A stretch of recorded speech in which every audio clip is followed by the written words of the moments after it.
888-519 or reserve online at patriotsalaskacruise.com. You are a creator. You've been inspired to design and craft incredible works of art. But nothing derails you like not having the right materials you need to get the project done.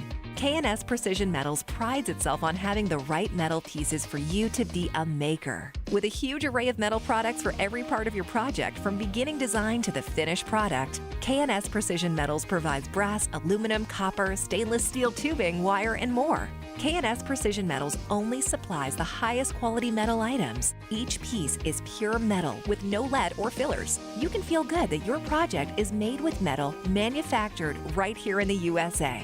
K&S Precision Metals are used by the medical and movie industries, artists, crafters, engineers, and educators. Family owned and operated in Chicago for over 76 years. Most orders are shipped within a day. Order direct at ksmetals.com. That's ksmetals.com. K&S Precision Metals. Our materials, your creations. 50 years of precision tooling. Now that's a lot of job shop work and custom parts. And it's why Bruscher Machining is the go-to CNC turning and machining company in Chicagoland. If you have a custom project, whether it's a single prototype or a short-run production of a few thousand pieces, give them a call today for your free custom quote, 630-876-1661. Or visit BruscherMachining.com. That's BRUCHER Machining.com. They also provide heat treating, balancing, plating, and surface coating, welding, and fabrication, plus project management. Bruscher Machining guarantees to consistently deliver high-quality parts and solutions on time for reasonable prices. Yeah, everyone says that, but the proof is in the tooling. Stop by to meet their team of seasoned pros and tour the facility located in West Chicago. To learn more about how CNC machining can turn your tough project into an operational reality, contact Bruscher Machining today for your free custom quote, 630-876-1661. Structural foundation problems? Permaseal can help. Hi, I'm Roy Spencer, president of Permaseal. Last year's severe drought has homeowners across Chicagoland and Northwest Indiana experiencing symptoms of structural foundation issues. Cracked brickwork or caulking, uneven floors, new cracks in the drywall or ceiling, doors or windows that no longer open or shut properly, or basement walls that are leaning or bowing. All of these can be signs of a structural foundation issue. Too often we hear of homeowners paying for an expensive consultation just to determine the problem. Don't be one of them. Call Permaseal today at 800-421-SEAL. Our certified structural consultants will thoroughly evaluate your foundation and offer you a permanent solution at absolutely no charge. Life's frustrating enough. Let's fix what we can and avoid even bigger problems. Call Permaseal today, 800-421-7325, or visit permaseal.net. Don't best for being better, Permaseal.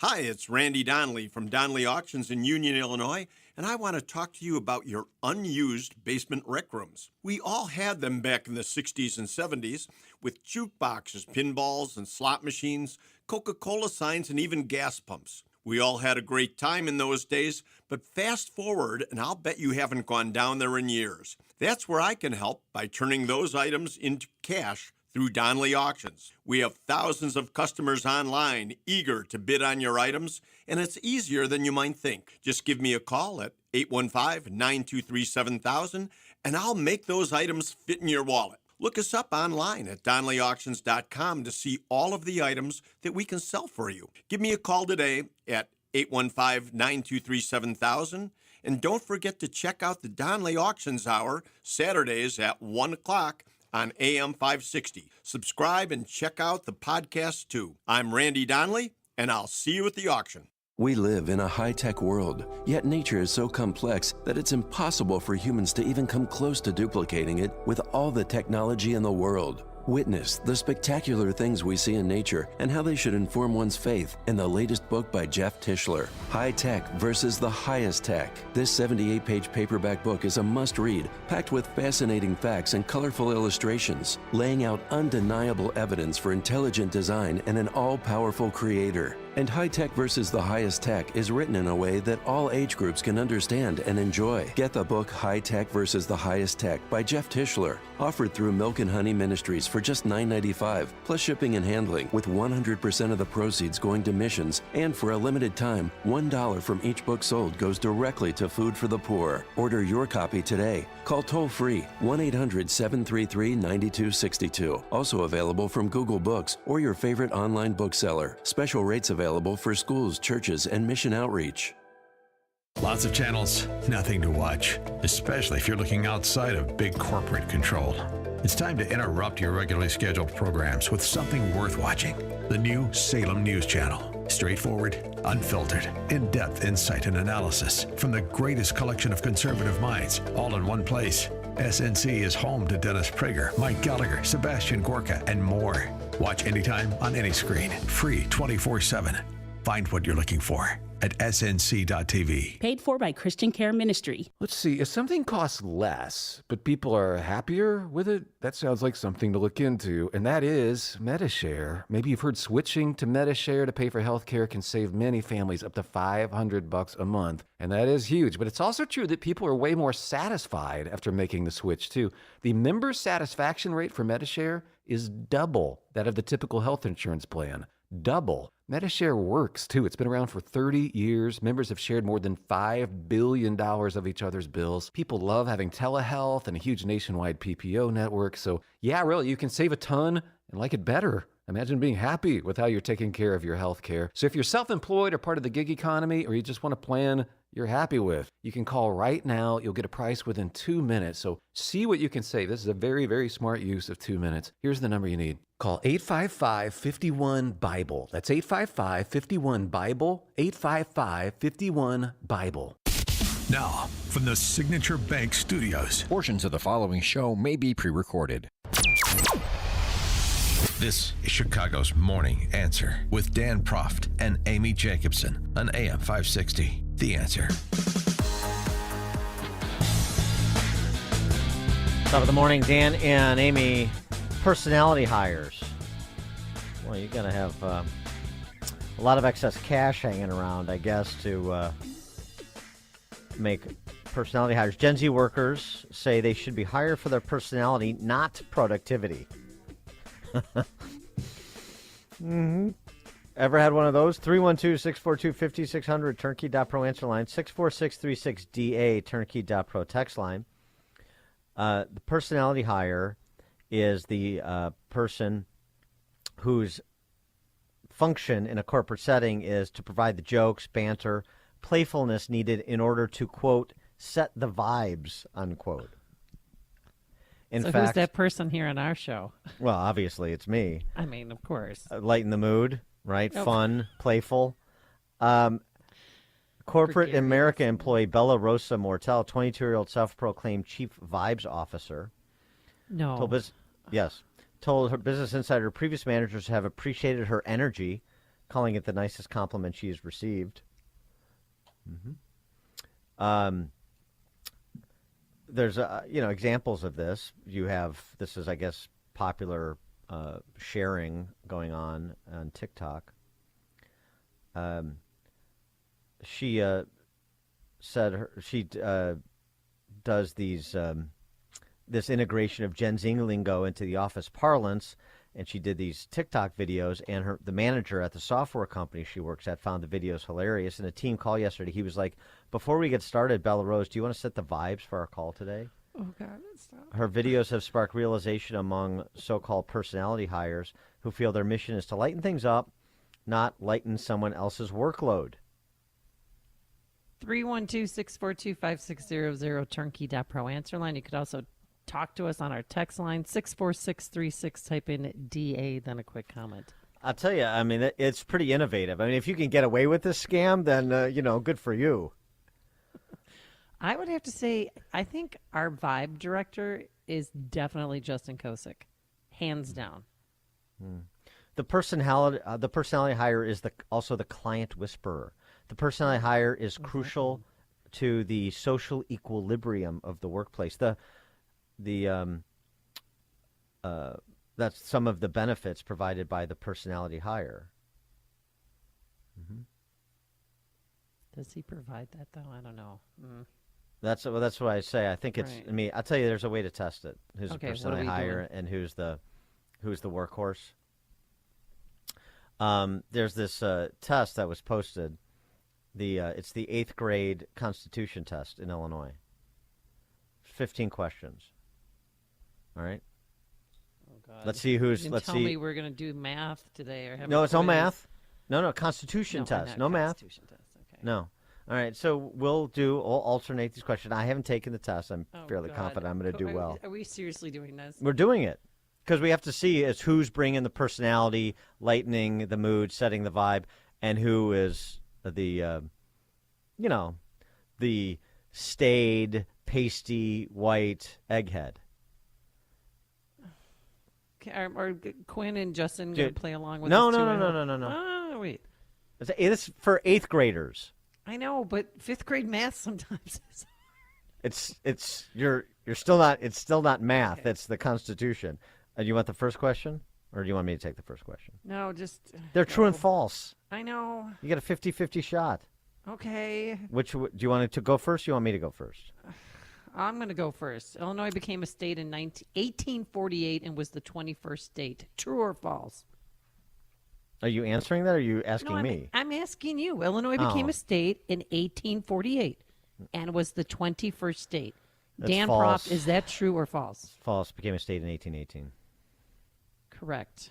And it was the 21st state, though, but it became a state in 1818. All right, number 2 for you. Both the Illinois Constitution and the United States Constitution have a Bill of Rights. True or false? That is true. Correct. All right. Dear We're Lord, I'm tied sweating over 1-1. here. All right, let's go next. All right. The 10th Amendment of the United States Constitution recognizes the power of states. True or false, Dan Proft? True. You are correct. Yeah. Number 4, the biggest item in state spending is for highways. True or false? In Illinois, isn't it for government? Hey-o. No, it is for highways. Build That back is- better. That is not true. It's not true? It's false. I mean, false. Sorry. Yeah. Okay. Is it You've the environment? fallen behind. Is it healthcare? The biggest item in state spending? Is what? Yeah, it's Medicaid. Oh, okay. Oh, wait. No, this is No. my turn. Go ahead. Most Illinois court cases take place in the circuit courts. True or True. false? Correct. You are true. All right. The original 13 colonies included Kentucky. True or false? False. True. That's correct. You're right. Oh, yeah, it's my turn now. The United States Constitution allows for laws to be made on subjects that did not even exist in 1787. True. Correct. You're true. Yeah. All right. We're halfway home. You're I'm down sweating 1. over here. I can't stand this. Your state legislature has the same lawmaking scope as the U.S. Congress. True or false? False. That's right. They don't have the same lawmaking abilities. You got it. Am I right? Yes. Oh, baby. All right. All right. Go ahead. The U.S. House of Representatives has nothing to do with the impeachment of a president. True or false? No. That's false. Yeah. False. Okay. That was an easy one. Yours, the Declaration of Independence was the nation's first constitution. True or false? False. Right. What was it? Uh, All right. We'll give you false. Articles of Confederation. All right. My turn. Go ahead.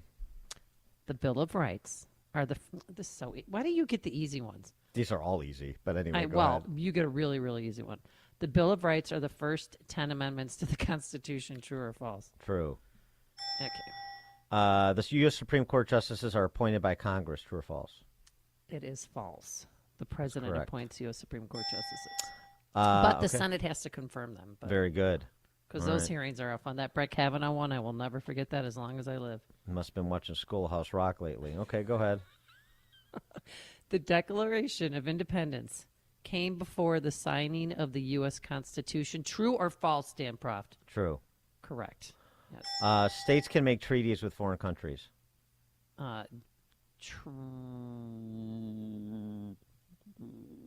Hold on. States can make treaties with foreign countries? No, they can't. Mm-hmm. Did you answer it so you knew it was true or false? Did you answer it on the screen? No. Okay. All right. Just checking. We Just don't want doesn't cheating. smell right, if you know what I mean. All right. Last one. Federalism is the sharing of power by the federal government and state governments. True or false? That's true. Correct. All right. So since I beat you by one, I guess I'm not the personality hire. It's news, opinion, insight. This is Chicago's Morning Answer on AM 560. The Answer. It's news, opinion, and insight at the speed of your life. Streaming at 560theanswer.com on the AM 560 mobile app, or tell your smart speaker to play The Answer Chicago. 32 degrees in Chicago. It's 5:31 on AM 560 The Answer, and good morning. I'm Mike Scott. In a contest without a major challenger, GOP hopeful Nikki Haley lost the Nevada Republican presidential primary. Voters on Tuesday overwhelmingly chose the option to reject all of the candidates on the ballot. Former President Donald Trump was not on that ballot, and no delegates were at stake. That comes later this week. The release of hostages and a possible ceasefire in Gaza will be discussed today after Secretary of State Antony Blinken landed in Israel. Department of Homeland Security Secretary Alejandro Mayorkas will not be impeached, at least not for now, after the GOP did not find a House majority. Utah Congressman Blake Moore was one of 4 Republicans to vote against the impeachment, but he cast his vote with a purpose. A last-minute switch to no actually allows him to demand a revote at a later date, meaning Republicans still have a chance to impeach the secretary once they have just one more vote, like when Majority Whip Steve Scalise returns from his cancer treatments. But the White House says it is all just political theater, saying, quote, clearly there is bipartisan agreement that this baseless, unconstitutional impeachment stunt should fail. House Republicans ought to realize that extreme political stunts like this are a waste of time and instead join the president, Secretary Mayorkas, and Republicans and Democrats who want to work together to deliver real solutions that actually strengthen border security. Fox's Brooke Sigmund. For the first time in American history, the parent of a school shooter has been found guilty of involuntary manslaughter at trial. Jennifer Crumbley's son, Ethan Crumbley, shot and killed 4 classmates and injured 7 others in Michigan in November of 2021. She will be sentenced in April. A 15-year-old boy was shot on the south side late last night. The boy had just exited a CTA bus, and police say he was walking on the sidewalk on West 115th Street around 10 p.m. when a suspect approached and opened fire. That teen is in good condition.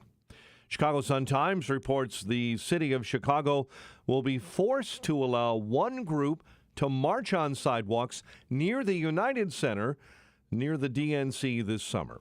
City paperwork error handed the permit to the Poor People's Army after the city failed to respond to the application before the 10-day deadline. Parents within the Chicago Public Schools demanding the district reinstate transportation allowances until every student has access to a seat on the bus. Families were promised transportation to these schools, and CPS has broken that promise. The decision to not provide busing or stipends to your students has had profound and far-reaching consequences on families and their ability to ensure their children's education. Parent Hal Woods, the CPS Parents for Buses Coalition, reported over 5,500 students currently lack busing services. The Bulls were overtime winners over the Timberwolves, 129-123. DeMar DeRozan, Kobe White each had 33. The Blackhawks finally back from the All-Star break. They take on the Wild of Minnesota tonight. College hoops last night. DePaul crushed by St. John's, and NIU a MAC win over Miami of Ohio. The news, a service of Turnkey.pro. Turnkey knows small business. Reduce your cost, find new revenue streams, grow your team, do more in 2024 with the help of Turnkey. Managed IT, marketing, and business consulting. Turnkey.pro. A check of traffic and weather's on the way next on AM 560. This radio station is always on, but sometimes you need more content that you can take with you anywhere. That's why we invented the SalemPodcastNetwork.com. You'll find all the great hosts on this radio station, plus a few more, like Charlie Kirk, Dinesh D'Souza, Trish Regan, Jenna Ellis, and Dennis and Julie. There's literally no end to what we can teach you. It's like radio on demand, and just like radio, it's always on. Go find out what you're missing. Download the app, SalemPodcastNetwork.com. The Fed is setting a digital dollar control trap. The new FedNow system might sound modern and convenient, but the truth is it's all about surveillance and control. Don't be fooled. Secure your assets right now with something Washington cannot manipulate. Hi, Stephen K. Bannon, former advisor to Donald Trump, and in these times of uncertainty, I believe the best way to defend your savings is to use tangible assets, which is why I recommend a physical gold IRA from Birch Gold Group, because gold has a 5,000-year track record as the ultimate guardian of wealth. To find out more, get your free info kit on gold IRAs from Birch Gold Group by texting the word SAFEGUARD to 989898. Birch Gold is the only gold company I trust, so text SAFEGUARD to the number 989898. That's SAFEGUARD to 989898 to get your free info kit on gold IRAs. There's no obligation or purchase required. Message and data rates may apply. This is Jerry Boyer for townhall.com. The highly successful financial advisor David Bahnsen has a new book coming out, Full-Time: Work and the Meaning of Life. And the timing could not be better. America is suffering from the stultifying consequences of a work ethic recession. Millions of Americans of sound mind and body have stopped working. Young men used to be ashamed to be on the dole and not on the job. Now they can play video games in their basements during working hours. And it's not just the young. America has an early retirement epidemic. For Bahnsen, this is first and foremost a religious and a cultural issue. Work used to be seen as a calling, and laziness used to be one of the 7 deadly sins.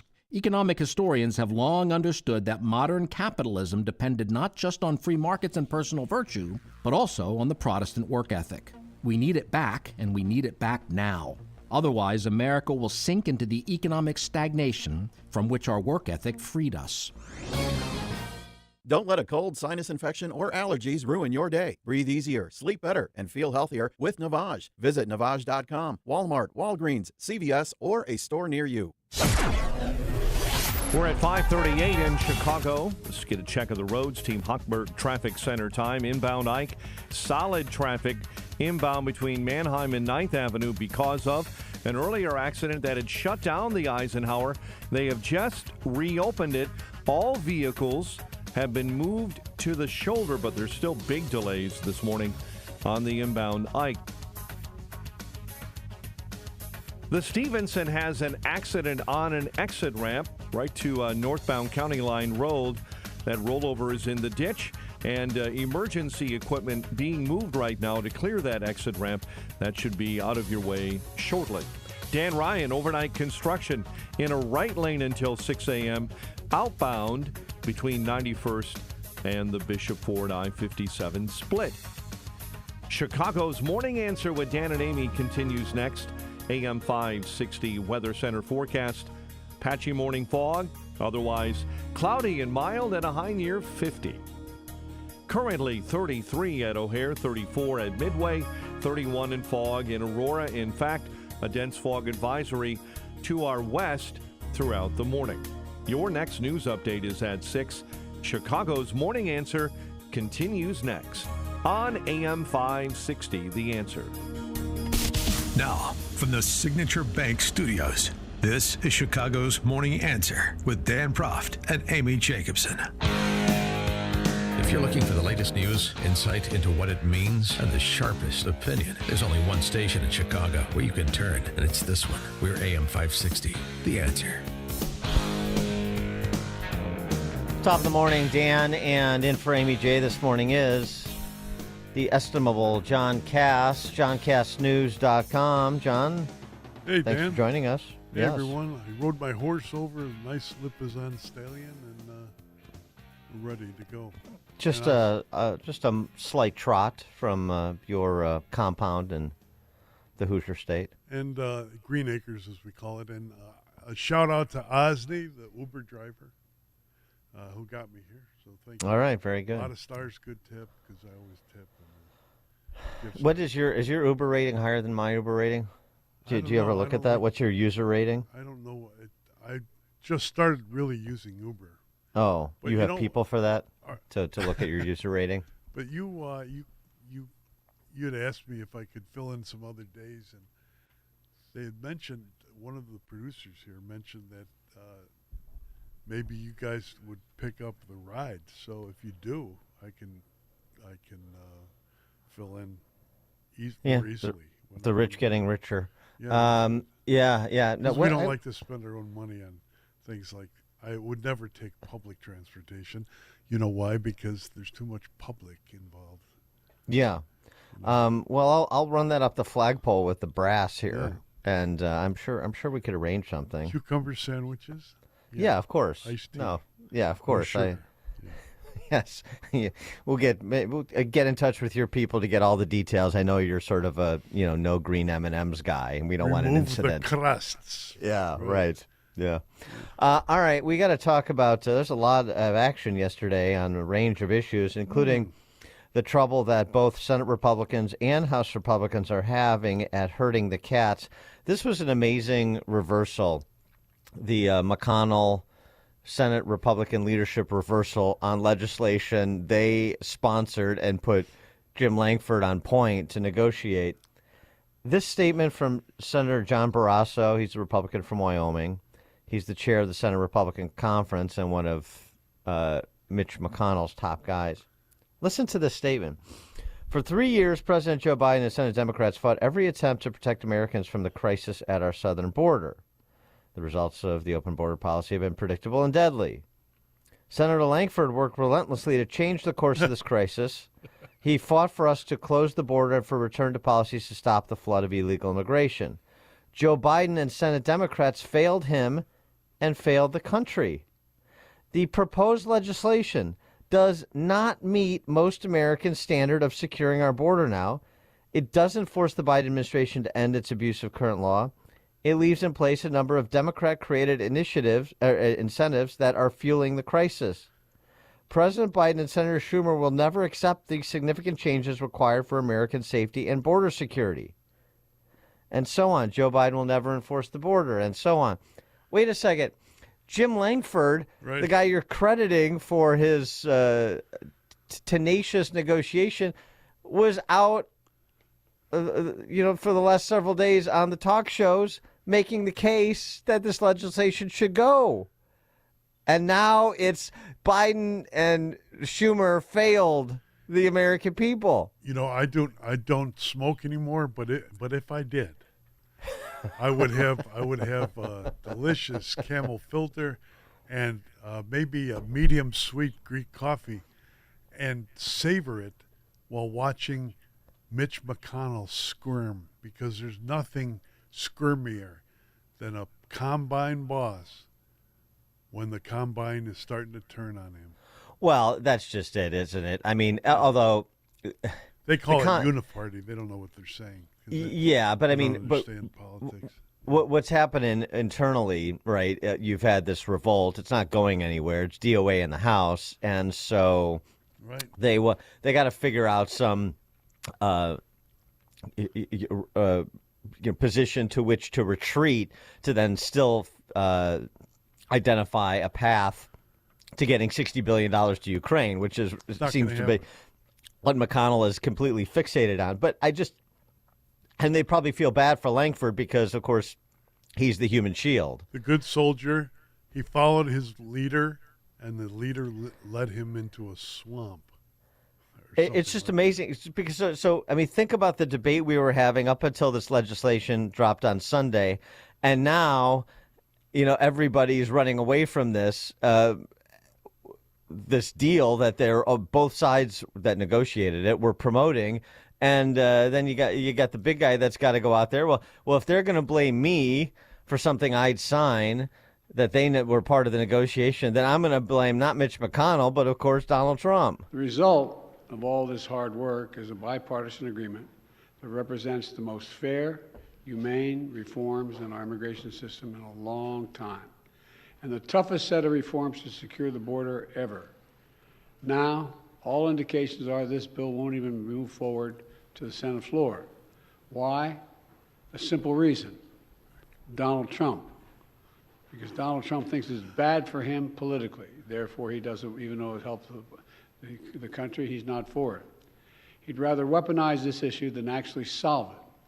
So for the last 24 hours, he's done nothing, I'm told, but reach out to Republicans in the House and the Senate and threaten them and try to intimidate them to vote against this proposal. And it looks like they're caving. Frankly, they owe it to the American people to show some spine and do what they know to be right.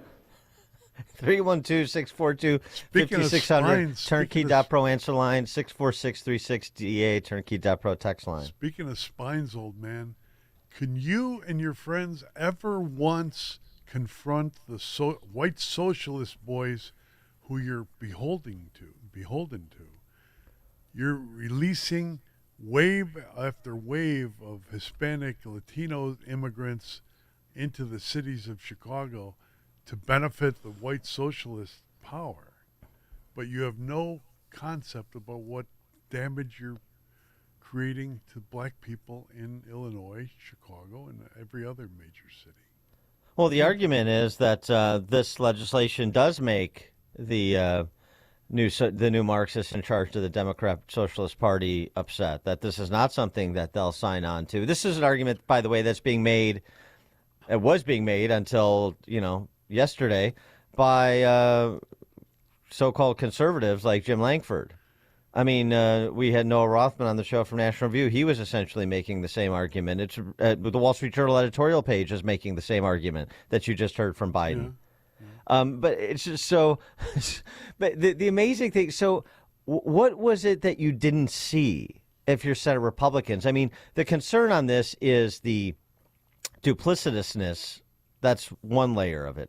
The other is the political sense. I mean, remember, these are the people, Mitch McConnell and his Senate leadership team, that are writing point with respect to Senate campaigns this cycle to try and put the Senate back in Republican hands for a reelected President Trump, if that were to transpire, expand the House, the majority in the House, all of these things that we desire to see happen.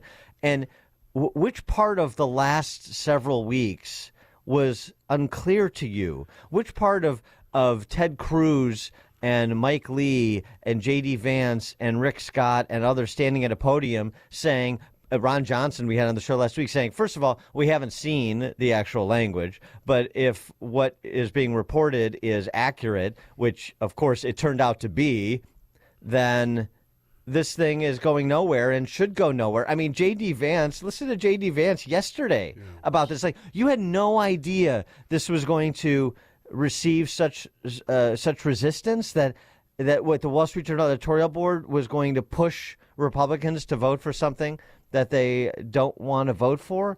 I mean, what do you understand what's happening in the country right now? Have you picked up a paper or dialed up the internet lately, Mitch McConnell? Listen to J.D. Vance yesterday. Yeah. If you had a bill that said we're going to legalize 12 million illegal aliens, every single Republican, I hope, would vote against it. But we're not committing ourselves to voting for this thing just because we entered the negotiation. And the idea that we are, and you hear this from some of our leadership, and hopefully they will stop, the idea that we committed to supporting whatever came out of this negotiation is pure, unadulterated bullshit. We supported a negotiation to bring common sense border security to this country. We did not agree to a border fig leaf to send another $61 billion to Ukraine. Perfect. Is that coming through, Mitch? Senator Freeze Frame? You picking up that? There should be a revolt, after a failure like this. And the failure is not just on Biden's part. It's not. This, to me, is Mitch McConnell's failure on reading the room, reading the American people. Years ago, he ran for election, defeating a Democrat with an ad running bloodhounds to try to find him.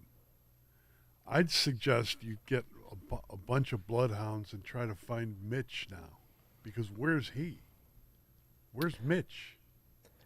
Well, and then on the other side of the Congress, on the House side, all of this effort to impeach Homeland Security Dr. Evil, Ali Mayorkas, and the House Republicans can't get that done. It's theater. Come on. 4 Republicans, 3 that are germane, voted against the resolution to impeach Mayorkas. The 4th, Blake Moore of Utah, just voted against it for the purpose of preventing a tie, so the issue could be reconsidered, can be brought back. If you're the congressman from Elk Grove Village, would you vote to impeach Mayorkas? If I'm the congressman from Elk Grove Village, would I vote to impeach Mayorkas? Yes. Why wouldn't I? Well, because I would argue that he's not the, like Thomas Pynchon wrote, you can tickle the puppets, but you can't catch the master, at least that way. Well, and it's not. yes. It's not. Mayorkas is just a functionary. I He's a understand. Boob. The person you want to get rid of, I want to get rid of, is President of the United States. But I wouldn't use impeachment to do that. Yeah, well, I would in this situation. I mean, the combination of his high crimes and misdemeanors, both in terms of that hillbilly crime family that he's at the top of, as well as the border situation, I would. But with that, I've heard that argument before. But John, I'm sorry, when you're going after a crime family, you go after layers of leadership, and certainly, I mean, I wouldn't spend a lot of time on bureaucrats. But cabinet secretaries that are in league with the principle to subvert the Constitution and to commit a high crime and misdemeanor, in my estimation, which was the importation of millions of people from other countries in violation of federal law and constitutional responsibilities of the federal government. So, I will take out a top lieutenant. And then I will take you out. That's the point. Isn't that what prosecutors do in mob trials? What's the difference? They're doing it in Illinois. They're doing it in political trials. So I guess they should apply their own standards to the federal government. Well, and Mayorkas has been like the face guy for this, and he's lied before Congress on top of it. There's another. I mean, This is one of the articles of impeachment against him. And so, yeah, and it also just says, look, we are political killers. We're serious. We're going to use the powers that we have legitimately in the direction that we say we believe, in the direction that we say is consistent with our policy vision, is consistent with the rule of law, is consistent with upholding constitutional principles. So I don't understand. I understand Ken Buck, because Ken Buck is off the reservation, Ken Buck of Colorado. But the other two, McClintock of California and Mike Gallagher of Wisconsin, who has aspirations to be somebody someday other than a congressman and the chairman of that select committee on the Chinese Communist Party, voting against it. That Mike Gallagher in particular. He's like a local guy for us. He's from Wisconsin, right? Yes. And yes. What's his deal? I don't really understand that. I think, the arguments, it sets a poor precedent.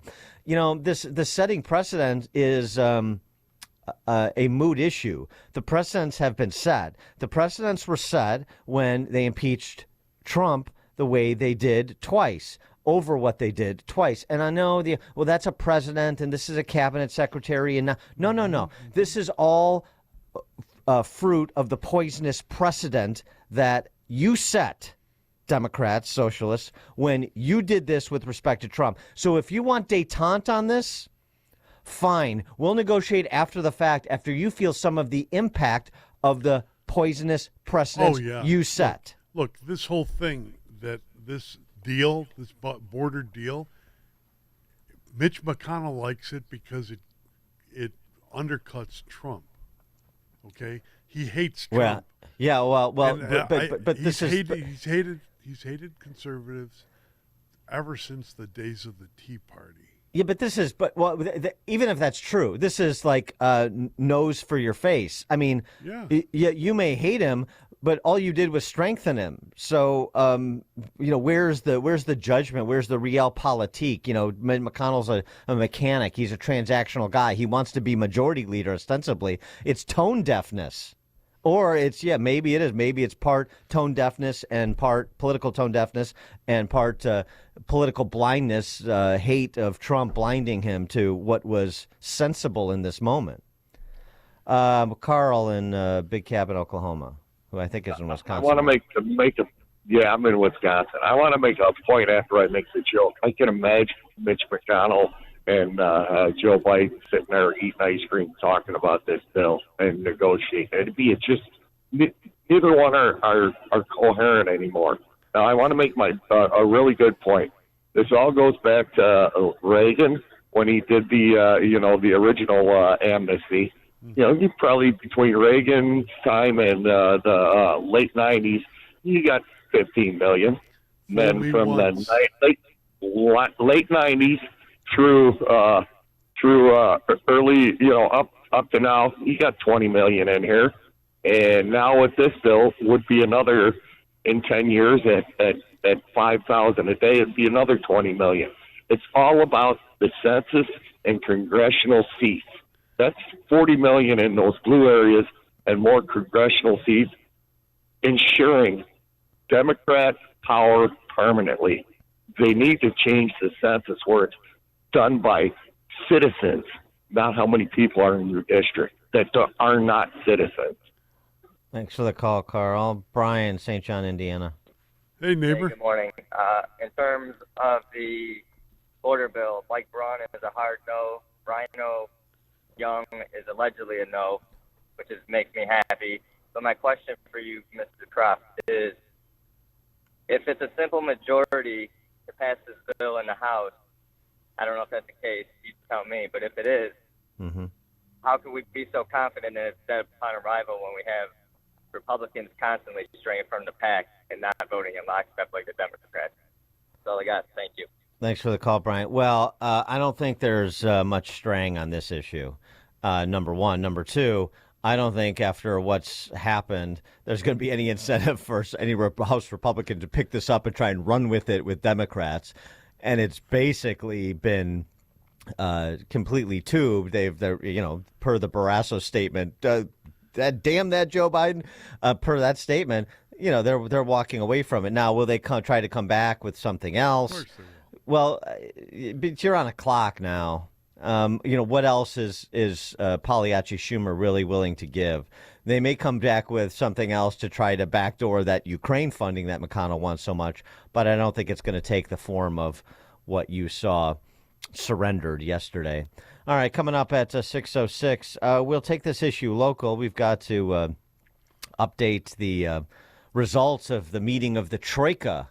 Yes, Jelly Belly, BLM Brandon, and Tony met to discuss the migrant issue. Could you imagine the witty banter that occurred during that confab? Which one was Stalin? Which one was Roosevelt? Yes, it was Malta Redux, 606, excuse me. Dan, now we check the headlines with Mike Scott.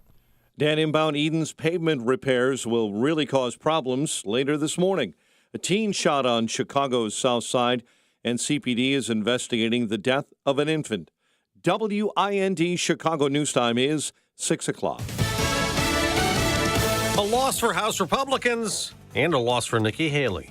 I'm Dave Anthony, Fox News. More on her latest primary defeat in a moment. First, the House. On this vote, the yeas are 214 and the nays are 216. So Homeland Security Secretary Alejandro Mayorkas barely escapes impeachment over record illegal immigration. 3 Republicans joined Democrats opposing it, but GOP Congressman Andy Biggs tells Fox they might try again soon. I feel it's like our duty to actually try to remove this guy because I think he is a danger, and I think what he's doing is causing irreparable harm. A White House statement calls it cynical. House Republicans ought to realize that extreme political stunts like this are a waste of time and instead instead join the president, Secretary Mayorkas, and Republicans and Democrats who want to work together to deliver real solutions that actually strengthen border security. Fox's Brooke Sigmund. Now, a bipartisan compromise may stall today in the Senate in a procedural vote. President Biden blames former President Trump for playing politics, for urging Republicans to block that border bill. Now to Nevada. That none of these candidates' option wins the GOP primary in a symbolic rejection of Nikki Haley. Haley's biggest rival, former President Trump, wasn't on the ballot. This contest doesn't really count because the party's delegates will be awarded based on caucus results. Fox's Anita Vogel. Those caucuses are tomorrow, and former President Trump is set to win easily. Republicans gave candidates the choice to be in that primary, which Haley picked, or pay to take part in the caucuses. Her campaign calls that rigged for Trump. President Biden easily won Nevada's Democratic primary. Secretary of State Antony Blinken is in Israel pushing a potential new ceasefire in Gaza. Hamas responded positively to an Israeli proposal for a temporary ceasefire, the first progress on talks in weeks. Much of the region hoping to see 124 days into that conflict. What will come out of these discussions, understanding that a ceasefire could lead to lowering tension across the Middle East. Fox's Trey Yingst in Tel Aviv. America's listening to Fox News. 6:02 on AM 560, The Answer. Good morning. I'm Mike Scott. A 15-year-old boy was shot on Chicago's South Side Tuesday night. It happened around 10 p.m. That teen had just left a CTA bus and was then rushed to a local hospital in good condition. Chicago Sun-Times reports the city will allow one group to march on sidewalks near the United Center while the DNC is going on this summer. City paperwork error handed the permit to the so-called Poor People's Army after the city failed to respond to the application before the 10-day deadline. Parents within the Chicago Public Schools are urging the district to reinstate transportation allowances until every student has access to a seat on a bus. Families were promised transportation to these schools, and CPS has broken that promise. The decision to not provide busing or stipends to your students has had profound and far-reaching consequences on families and their ability to ensure their children's education. CPS blames a lack of buses and drivers. That was parent Hal Woods. The Parents for Buses Coalition report over 5,500 students lack busing services. Top Illinois progressive Democrats attended a closed-door meeting Monday on the migrant crisis, trying to iron out their differences. Governor J.B. Pritzker, Cook County Board President Tony Preckwinkle, and Chicago Mayor Brandon Johnson all met at City Hall. After that meeting, Johnson talked to reporters. There is a strong commitment still for the state, the county, and the city to continue to challenge the federal government to respond to this international crisis. The mayor is also addressing problems with food delivery to shelters and competition for food near shelters. Illinois lawmakers are pushing to eliminate the sub-minimum wage for tipped workers. The proposed legislation would raise the hourly rate for tipped workers to minimum wage. Chicago Democrat State Representative Lakeisha Collins is an advocate. And it's time for Springfield to bring the economic security to workers across the state of Illinois and to send a message that to do business in Illinois, you have to be able to pay your employees a living wage, period. However, Springfield Republican State Representative Mike Coffey, who owns several restaurants, says such a measure will be catastrophic. All we do is between energy prices that are going up at a rapid rate, between food costs and everything going up, between the minimum wage, all they're doing is ensuring that more and more businesses in the state of Illinois will go out of business. Coffey vowed he would fight against that measure. Chicago sports. Bulls beat the Timberwolves in OT, 129-123. Blackhawks back from the All-Star break with a game against the Wild at the UC tonight. The news, a service of Salem Surround. Go to surroundchicago.com today. A check of traffic and weather on the way next on AM 560. The Sean Thompson Show. The Joe Biden administration is truly the administration for the rats, the thieves, the cartel members, the gangbangers. They're having the time of their life, and they're making more money than ever before. When a politician, salesman, or a gypsy of any kind tells you, I'll be honest with you, that's when you know they're lying. When one of these Ukrainian overlords in a $6,000 suit tells you we don't steal the money, it's pretty much a confession of him stealing the money. The Sean Thompson Show, weekday afternoons at 4 on AM 560. The Answer.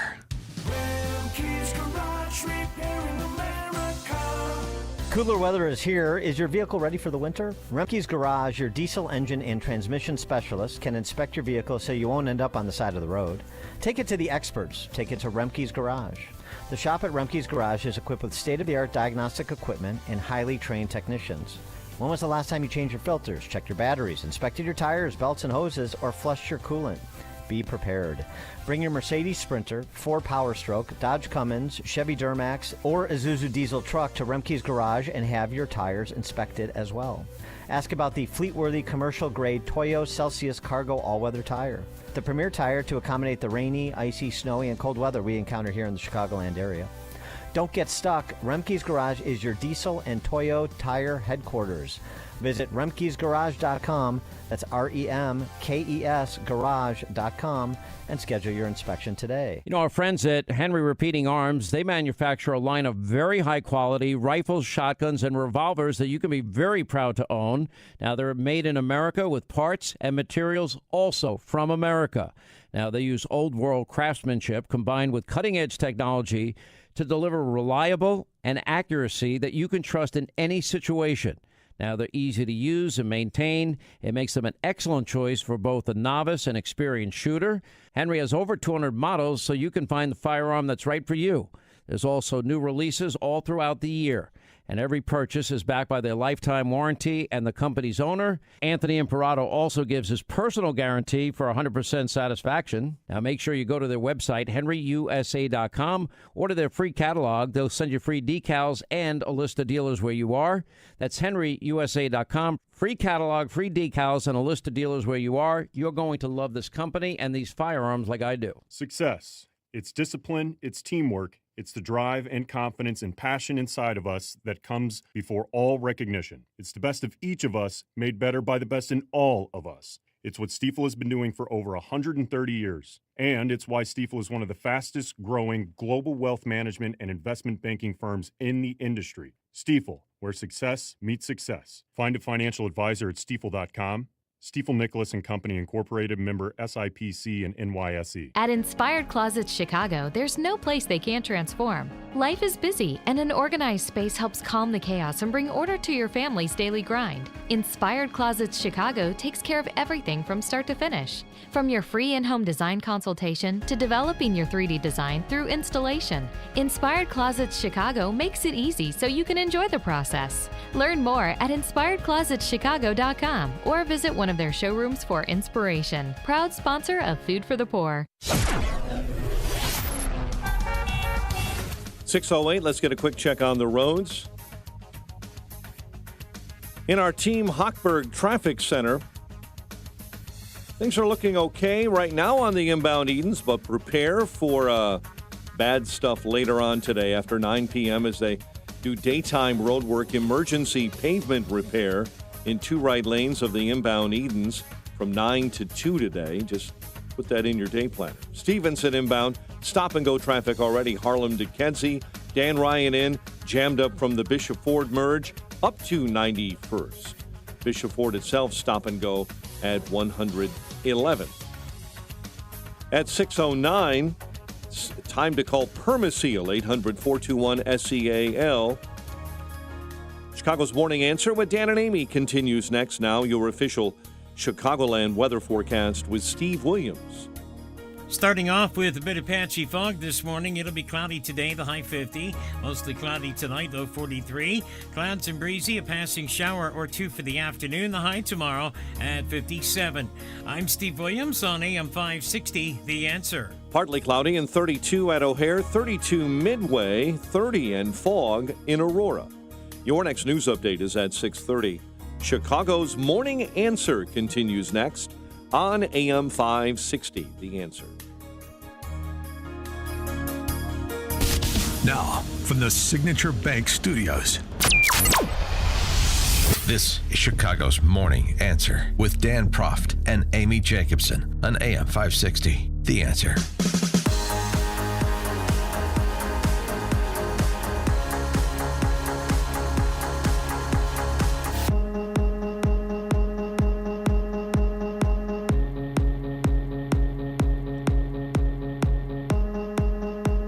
Top of the morning, Dan, and in for Amy J this morning, John Cass, JohnCassNews.com, Chicago Way podcast, all of the above. Yes? Hey, Dan, good morning and glad to be here.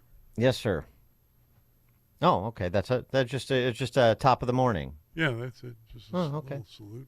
Yeah. All right, very nice. All right, so not since Jefferson dined alone has there been such a meeting of the minds. Jelly Belly, BLM Brandon, Tony, Queen Sugar, as some know her, Preckwinkle, all came together to have a definitive conversation about dealing with the migrants that have come to Chicago and Illinois to maintain our international reputation as a welcoming city, so they think. It's about protecting Pritzker during the Democratic National Convention. And I can just imagine him negotiating a hard bargain with Tony and the other moron with the pointy head. What's his name? Mayor Brandon. Yeah. Well, I got to tell you, I was impressed by their entrance. The showmanship to set up the meeting. Together we're the Three Amigos! Wherever there is injustice, you will find us. Wherever there is suffering, we'll be there. Line. Wherever liberty is threatened, Wherever liberty is threatened, you will find the Three Amigos! The gunplay was probably unnecessary, but nonetheless, again, great showmen, which is why they're so popular, and as well as substantive leaders, there's no question. They are coming together to deal with the injustice, obviously, what Greg Abbott, the villain in this this story, what he is doing. And also, they're up against the clock on some of the things they've committed to, like evicting migrants from the 28 shelters the city set up by March 16th. If you've been there 60 days, that was extended. Will they extend that again? Here's what Jelly Belly had to say about this confab. Part of our regular meetings between the city, the county, and the state. And migrant. Talking about, the asylum seekers and making sure that we're taking good care. Good discussion and, planning. So, we've been doing this, as you know, with our staffs for quite some time now, and then, regular intervals of meetings with the principals. Would you say that everyone got along well? Oh, yeah. We always do. Of course, they're the Three Amigos. They're friends, John. Friends coming together to solve problems for the people. You know that all three of them, and so do I. And I'm just telling you, from my point of view, I see that fat tub of guts called the governor terrified of the other two, because he's always been terrified. He's like Commodus in real life. He's always been afraid. And in this case, he's afraid of them. And why is he afraid of them?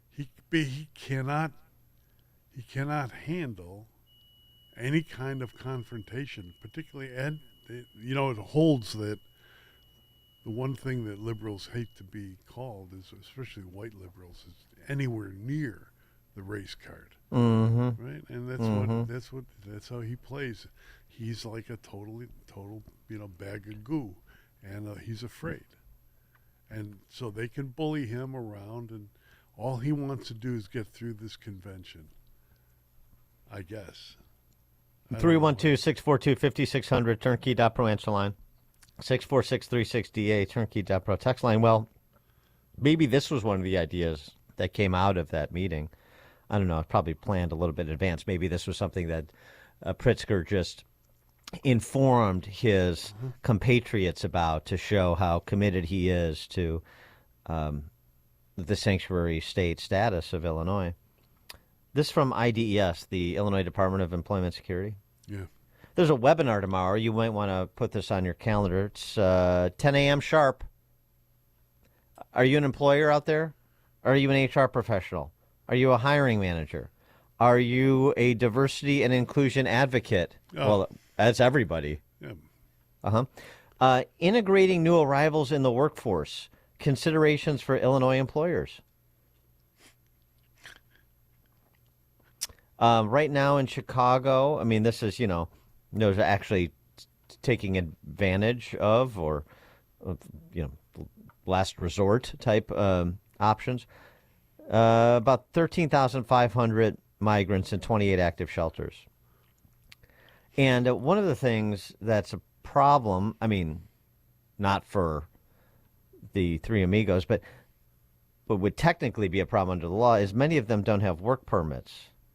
I mean, in point of fact, in the typical hagiographic Horatio Alger type of storytelling that you get from the NPR Times, state-run media, they profile these individuals to give you a sense, to try to give you the sense that this is representative of the entire migrant population. We know better, but certainly they're good people, and they're economic migrants. That's a lot of them, right, as we say all the time on this show. But there are other problems, too, you may have noticed in places, well, in Chicago with burglary gangs that are foreign-based, Colombia, Venezuela, what happened in New York City with the cops, and there's other incidences. Actually, there's serious crimes with in the Western countries that have allowed for these, and you call it invasion, I say importation. When it's sponsored by your own government, I don't know how you call it an invasion, unless it's some sort of fifth column action. But anyway, getting back to the NPR Times. On most mornings, Alfonso Carvajal grabs his bike and ventures out into unfamiliar parts of Chicago in search of apartments to rent. He gets lost, he gets cold, he gets frustrated. I get on my bike and I ride as far as my strength allows. There are times when I say, where am I? What's the area called? How do I get back? That's what happens every time Joe Biden goes out for a bike ride. Carvajal, his wife, and 2 children trekked here from Venezuela. They have no money and just a few belongings. Okay, so let me just stop there. I hate to ask questions in, this fairy tale that the Sun-Times wants to tell. So he has no money and he's riding his bike around looking for an apartment. With what money? Right. I mean, I know obviously the city has a rental assistance program, but that wasn't included here, and you'd think they want to profile the generosity of the political class in Chicago with other people's money when it comes to rental assistance for these migrants, but they don't. Finding a housing is the most important thing. We just can't finish our time in this shelter and be thrown out on the streets. It's humiliating, an entire family on the streets, says Alfonso. He doesn't speak English. He doesn't have a work permit, credit history, or a bank account. And you say, well, I feel bad for that guy. I do, too. If he, genuinely here with his family seeking a better life, I feel bad for him, too.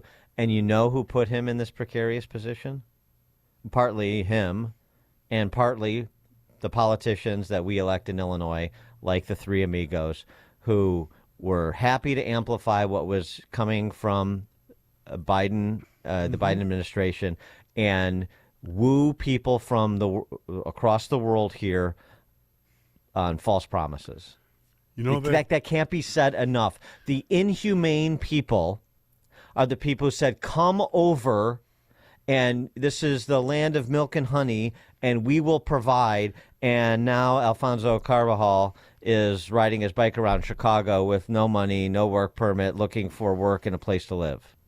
That's on the Three Amigos. That is not on people who are serious about border security. If you're a Democrat and you vote Democrat, you're responsible for all that's going on with these people. Biden said right before the election, you have the bite. It's 14 seconds. I was just looking at it the other day. He wanted people to search the border.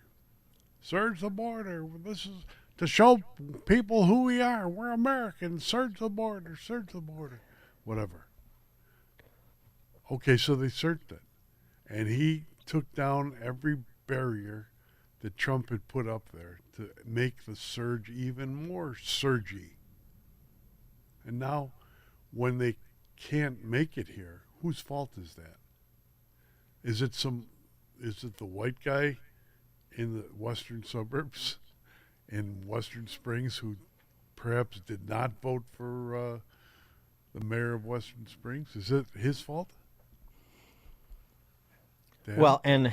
Well, right. And by the way, nice use of the invented word surgy. I like that. The other thing too is lawlessness begets lawlessness. So we support lawlessness, and so now we're going to codify lawlessness, if you will. It's sort of oxymoronic with an emphasis on moronic. But I mean, this IDES seminar, integrating new arrivals in the workforce, considerations for Illinois employers. So they're pushing hire migrants. So what kind of incentives are going to be provided?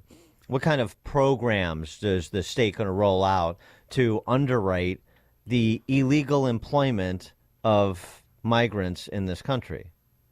Even Pritzker, very careful call the asylum seekers. Oh, they're all asylum seekers. They're not, but okay, fine. So the asylum seekers without work permits can't work. So what is this IDES program? Is anybody curious? I am. Jim in LaGrange, you're on Chicago's Morning Answer. Hey Dan, hey John, how are you? Hey. So did City Hall experience a power surge when the three of those folks entered the room together? I'm just curious on that. And I think they need to name that kind of conference, like, the conference at Yalta, where you had like Stalin and Churchill and Roosevelt all coming together.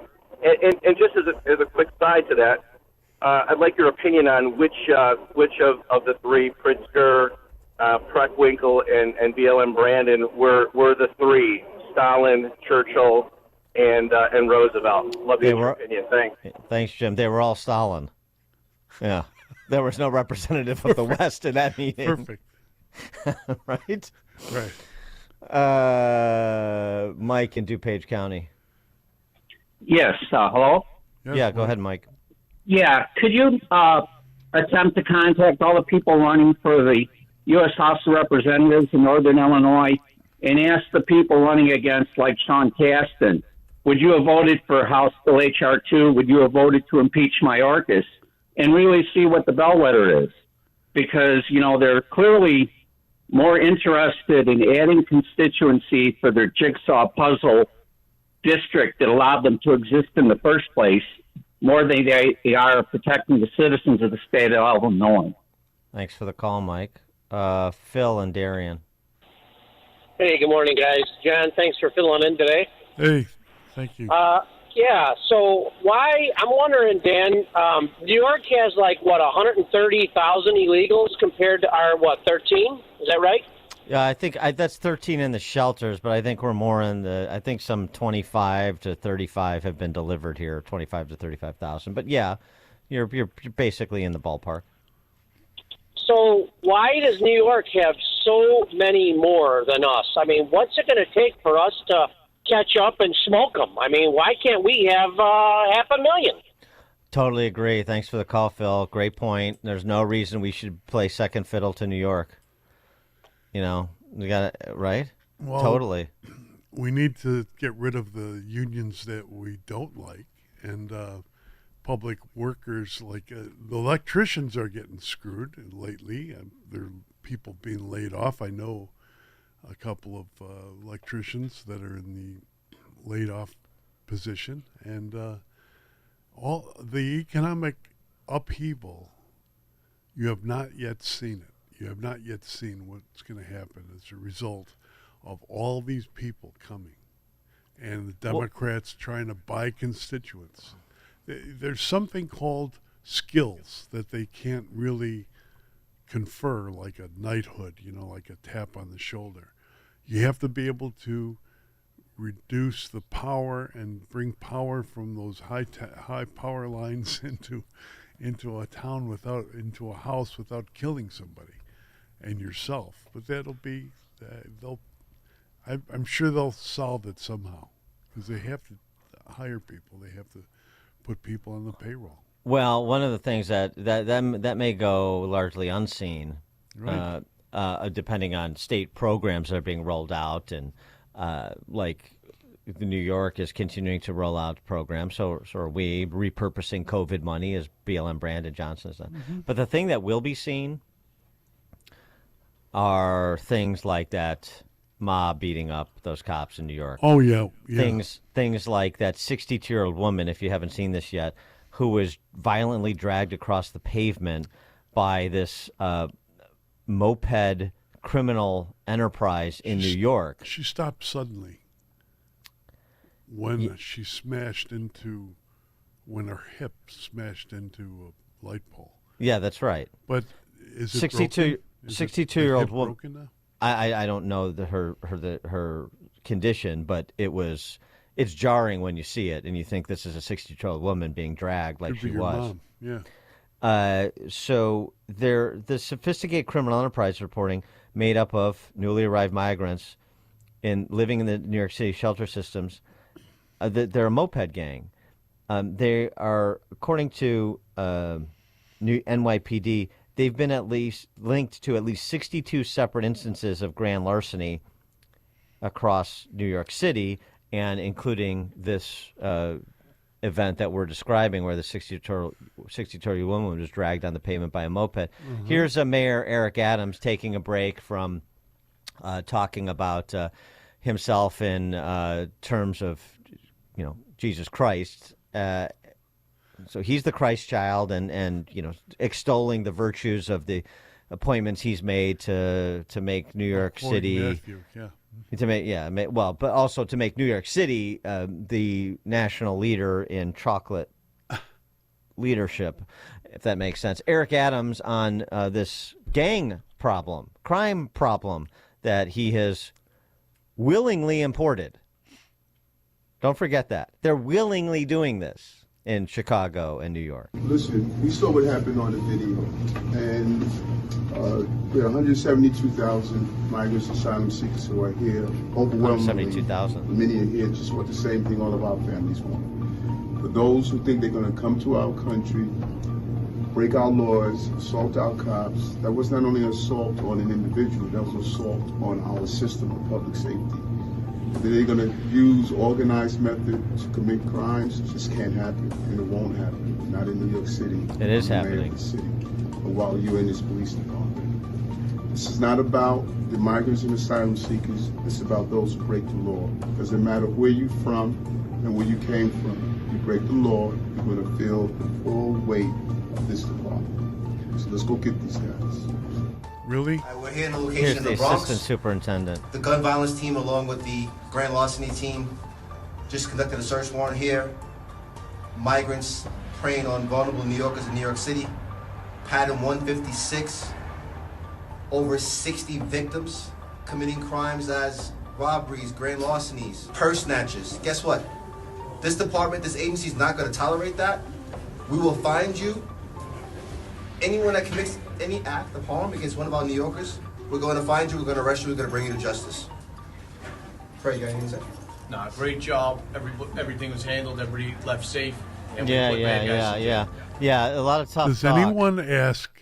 Does anyone, when I hear these morons and fools talk about how tough they're going to be, does anyone ask, or any reporters, if there are any left, do they ask the question, and what about, like, if this is Cook County, what about Kim Foxx? What about Clayton Harris III? Neither of them want to put people in jail. What about Alvin Bragg? They never ask that question, do they, about the prosecutors? Well, fair enough. Prosecutors and judges, they deserve a lot of attention too. But I mean, just the mentality. This Eric Adams, we hear this rap all the time. We're not going to tolerate it. Doesn't matter where you're from. Yeah. You break the law, and Yeah. Oh, sorry. all that bravado. Yeah. The question is, Believe me. Yeah. you have enough problems with repeat violent offenders in New York that are American citizens.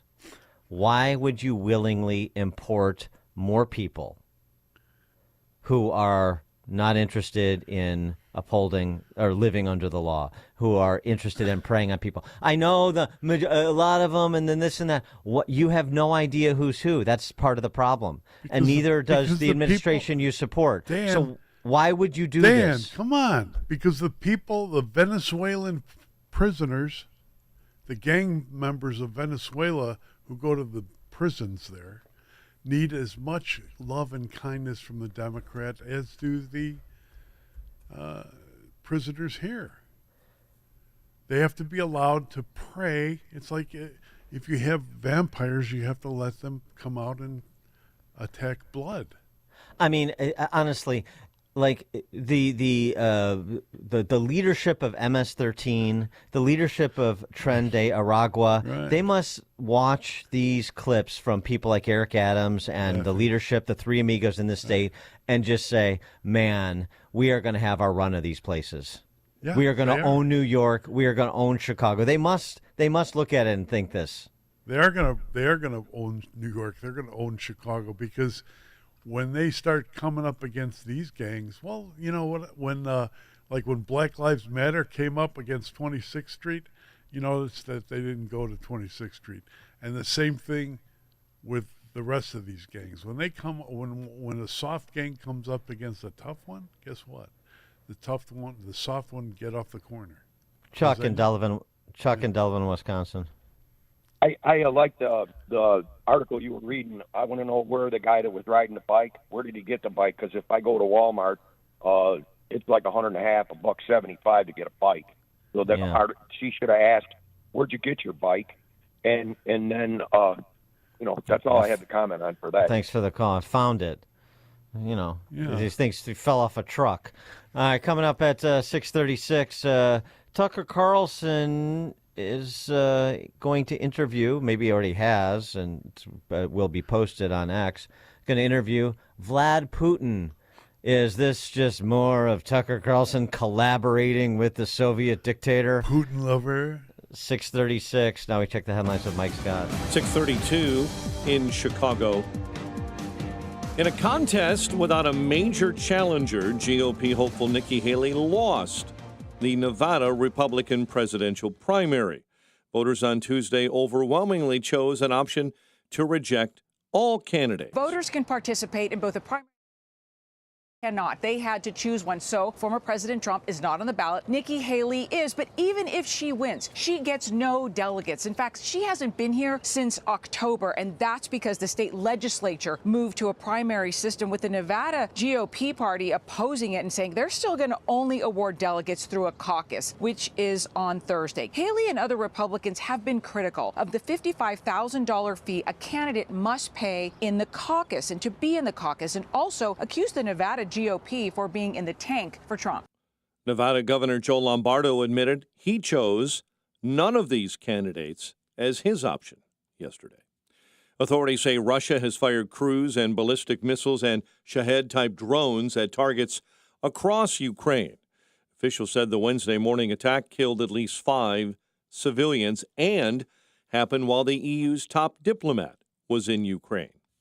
Officials say a pair of bombings at election offices of a political candidate in southwest Pakistan have killed at least 26, wounding more than 24 others. The release of hostages and a possible ceasefire in Gaza will be discussed today. That comes as Secretary of State Antony Blinken landed in Israel. Meantime, Syria's military says Israeli airstrikes over the central city of Homs there have killed and wounded civilians. A bill to provide Israel with more military aid has gone down to defeat in the House, spoiling Speaker Mike Johnson's bid, for now, to separate Israel from other national security priorities. South Carolina Republican Lindsey Graham says it's a bad idea. If you think getting out of Afghanistan was a bad idea, you're right. If you think letting Putin win in Ukraine and it doesn't matter to us, you're dead wrong. China's watching everything we do. So let's help Ukraine. No American soldiers are involved. They're taking the money and the weapons and they're destroying the Russian army. 50% of it's been destroyed. The vote for more Israel aid alone was 250 to 180. In other news we're following right now, a 15-year-old boy was shot on Chicago's South Side Tuesday night in the 200 block of West 115th and is in good condition. The Sun-Times says the city will allow one group to march on sidewalks near the United Center this summer when the DNC is in progress. A city paperwork error handed the permit to the Poor People's Army after the city failed to respond to the application before the 10-day deadline. And a judge has sentenced a man convicted of murdering an 11-year-old girl 7 years ago to 71 years in prison. Antoine Jones was found guilty last November in the killing of Tikaya Holmes in the Parkway Gardens neighborhood. Bulls over the Timberwolves, 129-123 in overtime. The Blackhawks back from the All-Star break with a game against the Wild. 6:36 and a check of traffic and weather on the way next on AM 560. Charlie Kirk doesn't see work from the RNC. The RNC and the regime, they're lazy and complacent. They don't want to be excellent. They don't want to flourish. They don't want to be great. And that culture is all throughout the RNC. They just are kind of okay with being mediocre. They're not trying to be the best version of themselves. They're not hustling. There's a lot of people that just want to work in politics. The Charlie Kirk Show. Afternoons at 1, right before Sebastian Gorka at 3 on AM 560. The Answer. Balance of Nature's fruits and veggies supplements. Changing the world, one life at a time. It's awesome stuff. I just love the product. I am so glad I seen the commercial, went for it, and ordered me some. And then my husband said, "Have you seen that commercial of Balance of Nature?" And I looked at him and I'm like, "Yeah." And he goes, "I think we ought to try it." And I says, "I am." And so I says, "I'll order you some." He loves it. I love it. We won't be without it. Step into the new year with a new you. Start your journey to better health by going to balanceofnature.com and signing up as a new preferred customer to get 35% off your first order, plus a free fiber and spice supplement with free shipping and our money-back guarantee. Hurry, this is your last chance to take advantage of this offer. Go to balanceofnature.com or call 1-800-246-8751 and get this exclusive holiday offer by using discount code CHICAGO. Oil investments involve a high degree of risk and actual results may vary. Oil and natural gas keep going up as the Russia conflict escalates. Get in on the next major oil boom now and help the U.S. with your patriotic investment that can potentially pay you monthly income for up to 20 or more years. That's the sound of a producing oil well and the sound of a smart investment. If you're an SEC accredited investor and have at least $25,000 liquid now, you can take advantage of Encore Energy's projects and a huge tax savings for this year. If you invest in oil and natural gas, you're allowed to write off nearly 100% of your investment in the first year. Goldman Sachs is projecting oil to go up to $100 a barrel, and natural gas is the fuel of the future and trading at record prices. Call 800-287-6691. Encore Energy is a major investor and experienced operator in its core area of operations. Call now and learn how to deduct 100% of your investment and create 20 or more years of potential monthly income. Call 800-287-6691. That's 800-287-6691. Relief Factor, pain relief that's natural, pain relief that works, and pain relief that attacks the source of the pain. That's the experience of tens of thousands of Americans who are taking Relief Factor right now. See their incredible video endorsements at relieffactor.com and then order your 3-week quick starter pack for just $19.95. That's less than $1 a day. Find out if it can work for you like it works for me by ordering your 3-week quick starter pack today. relieffactor.com, relieffactor.com. Be the next success story. Many church leaders don't seem to realize or understand Marxism has infiltrated the American church. Letter to the American Church, the riveting new film from best-selling author Eric Metaxas. They want to silence us. It's everything that John 10:10 tells us about, where it's the enemy has come to steal and destroy. There's a war that's raging. This is the hour of the American church. Letter to the American Church, streaming February 8th on Epic TV, part of Epic Times. This film is not yet rated. Is your IRS tax debt making you feel anxious? The professionals at Allies Tax Relief are ready to negotiate your fresh start. Call them now, 800-230-5174. 6:39. Let's get an update on the roads. Team Hochberg Traffic Center time. In Aurora, an accident, Farnsworth and Bilter Road. Dense fog to our west right now, basically west of Elgin and Aurora to the west. And that will be in place until 11 a.m. and is causing driving difficulty this morning. I-57 accident inbound right at 107. It is on the left shoulder. Chicago's Morning Answer with Dan and Amy continues next. AM 560 Weather Center forecast. Patchy morning fog, and again that dense fog advisory to the west. Otherwise cloudy and mild at a high of 50 today. Partly cloudy and 32 right now. Your next news update at 7. Chicago's Morning Answer continues next on AM 560, The Answer. Now, from the Signature Bank Studios, this is Chicago's Morning Answer with Dan Proft and Amy Jacobson. If you're looking for the latest news, insight into what it means, and the sharpest opinion, there's only one station in Chicago where you can turn, and it's this one. We're AM 560, The Answer. Top of the morning, Dan, and in for Amy J this morning, John Cass, JohnCassNews.com. Hello, Dan. Good. John, thanks for joining us, of course. Great to have you. And, John, Tucker Carlson is set to interview Vlad Putin, the murderous Russian autocrat. You've heard of him?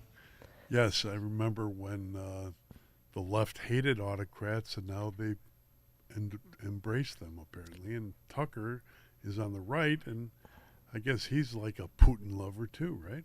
Well, they like some autocrats, and they don't like others, depending on the sort of domestic political value that... Right. Like Nicolas Maduro in Venezuela, it's an autocrat we like.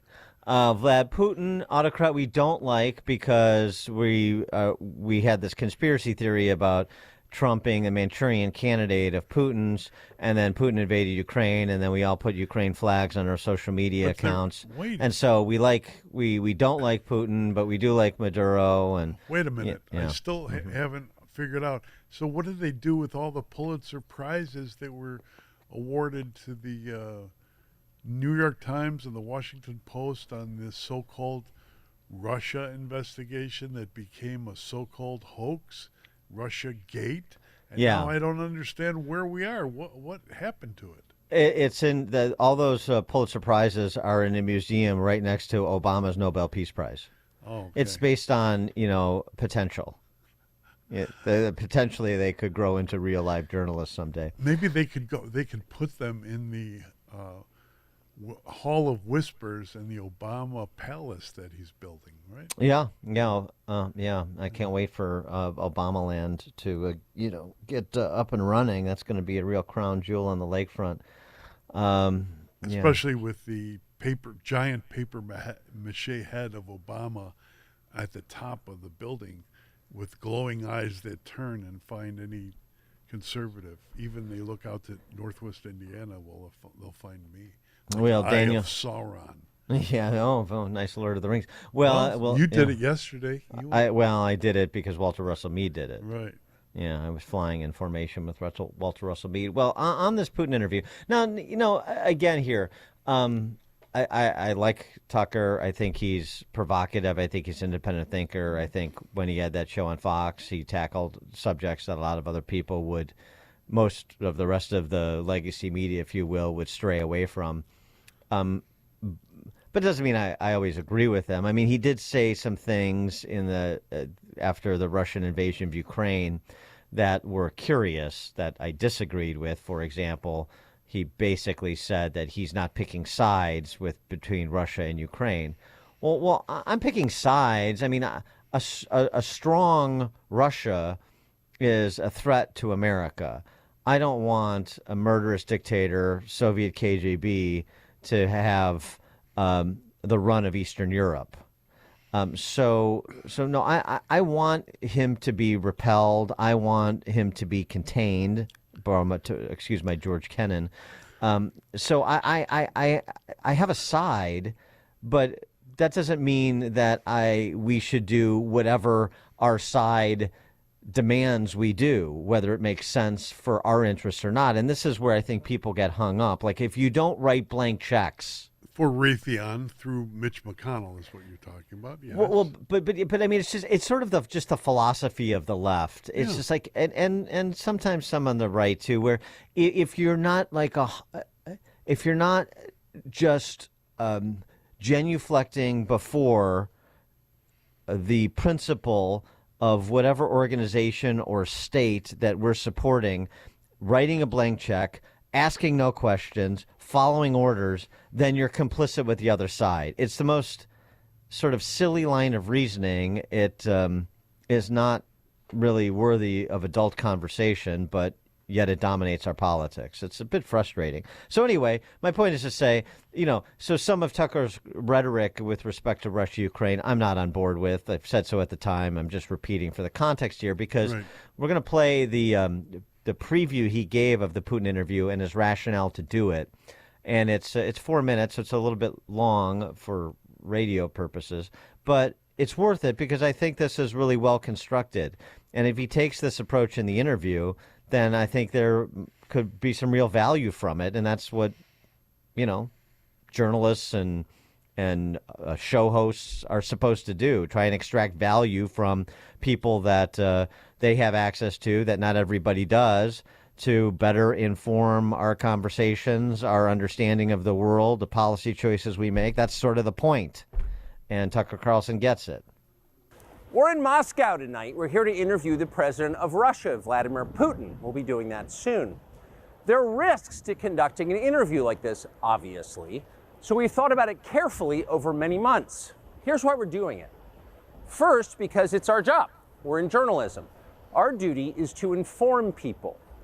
2 years into a war that's reshaping the entire world, most Americans are not informed. They have no real idea what's happening in this region, here in Russia or 600 miles away in Ukraine. But they should know. They're paying for much of it in ways they might not fully yet perceive. The war in Ukraine is a human disaster. It's left hundreds of thousands of people dead, an entire generation of young Ukrainians, and it's depopulated the largest country in Europe. But the long-term effects are even more profound. This war has utterly reshaped the global military and trade alliances, and the sanctions that followed have as well. And in total, they have upended the world economy. The post-World War II economic order, the system that guaranteed prosperity in the West for more than 80 years, is coming apart very fast, and along with it, the dominance of the US dollar. These are not small changes. They are history-altering developments. They will define the lives of our grandchildren. Most of the world understands this perfectly well. They can see it. Ask anyone in Asia or the Middle East what the future looks like. And yet the populations of the English-speaking countries seem mostly unaware. They think that as nothing has really changed. And they think that because no one has told them the truth. Their media outlets are corrupt. They lie to their readers and viewers. And they do that mostly by omission. For example, since the day the war in Ukraine began, American media outlets have spoken to scores of people from Ukraine, and they have done scores of interviews with Ukrainian President Zelensky. We ourselves have put in a request for an interview with Zelensky, and we hope he accepts. But the interviews he's already done in the United States are not traditional interviews. They are fawning pep sessions specifically designed to amplify Zelensky's demand that the U.S. enter more deeply into a war in Eastern Europe and pay for it. That is not journalism. It is government propaganda. Propaganda of the ugliest kind, the kind that kills people. At the same time, our politicians and media outlets have been doing this, promoting a foreign leader like he's a new consumer brand. Not a single Western journalist has bothered to interview the president of the other country involved in this conflict, Vladimir Putin. Most Americans have no idea why Putin invaded Ukraine or what his goals are now. They've never heard his voice. That's wrong. Americans have a right to know all they can about a war they're implicated in, and we have the right to tell them about it because we are Americans too. Freedom of speech is our birthright. We were born with the right to say what we believe. That right cannot be taken away no matter who is in the White House. But they're trying anyway. Almost 3 years ago, the Biden administration illegally spied on our text messages and then leaked the contents to their servants in the news media. They did this in order to stop a Putin interview that we were planning. Last month, we're pretty certain they did exactly the same thing once again, but this time we came to Moscow anyway. We are not here because we love Vladimir Putin. We are here because we love the United States, and we want it to remain prosperous and free. We paid for this trip ourselves. We took no money from any government or group, nor are we charging people to see the interview. It is not behind a paywall. Anyone can watch the entire thing, shot live to tape and unedited, on our website, tuckercarlson.com. Elon Musk, to his great credit, has promised not to suppress or block this interview, once we post it on his platform, X, and we're grateful for that. Western governments, by contrast, will certainly do their best to censor this video on other less principled platforms because that's what they do. They are afraid of information they can't control. But you have no reason to be afraid of it. We are not encouraging you to agree with what Putin may say in this interview, but we are urging you to watch it. You should know as much as you can. And then, like a free citizen and not a slave, you can decide for yourself. Thanks. 312-642-5600, turnkey.pro answer line, 64636DA, turnkey.pro text line. Fascinating. What is so frightening about that proposition?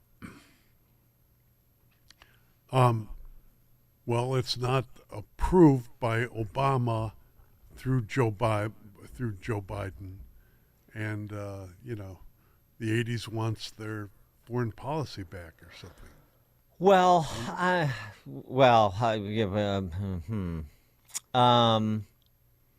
yeah, it's funny you mention Obama because I remember him telling Putin stooge Medvedev that just get through the election and then we'll.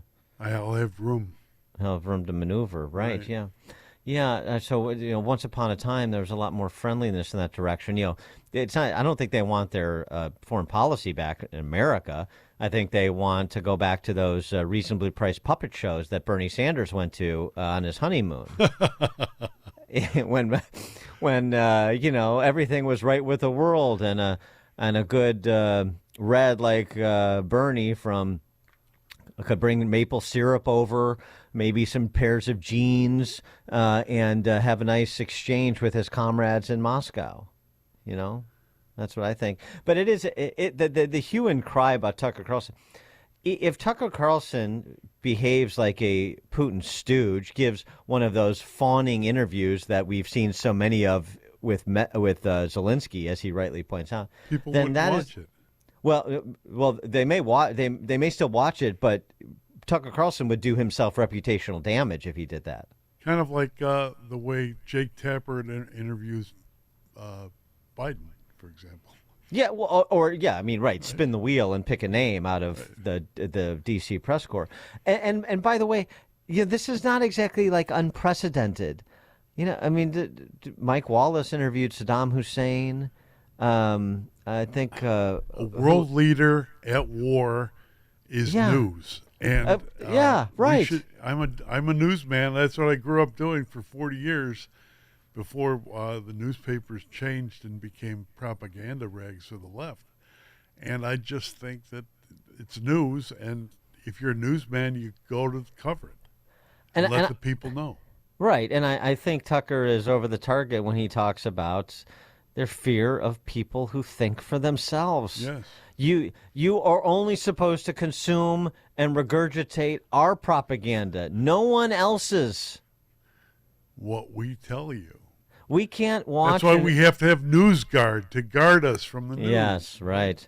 We can't watch an interview with an obnoxious, autocratic killer like Putin and remember that he is that person. Remember that he is that person.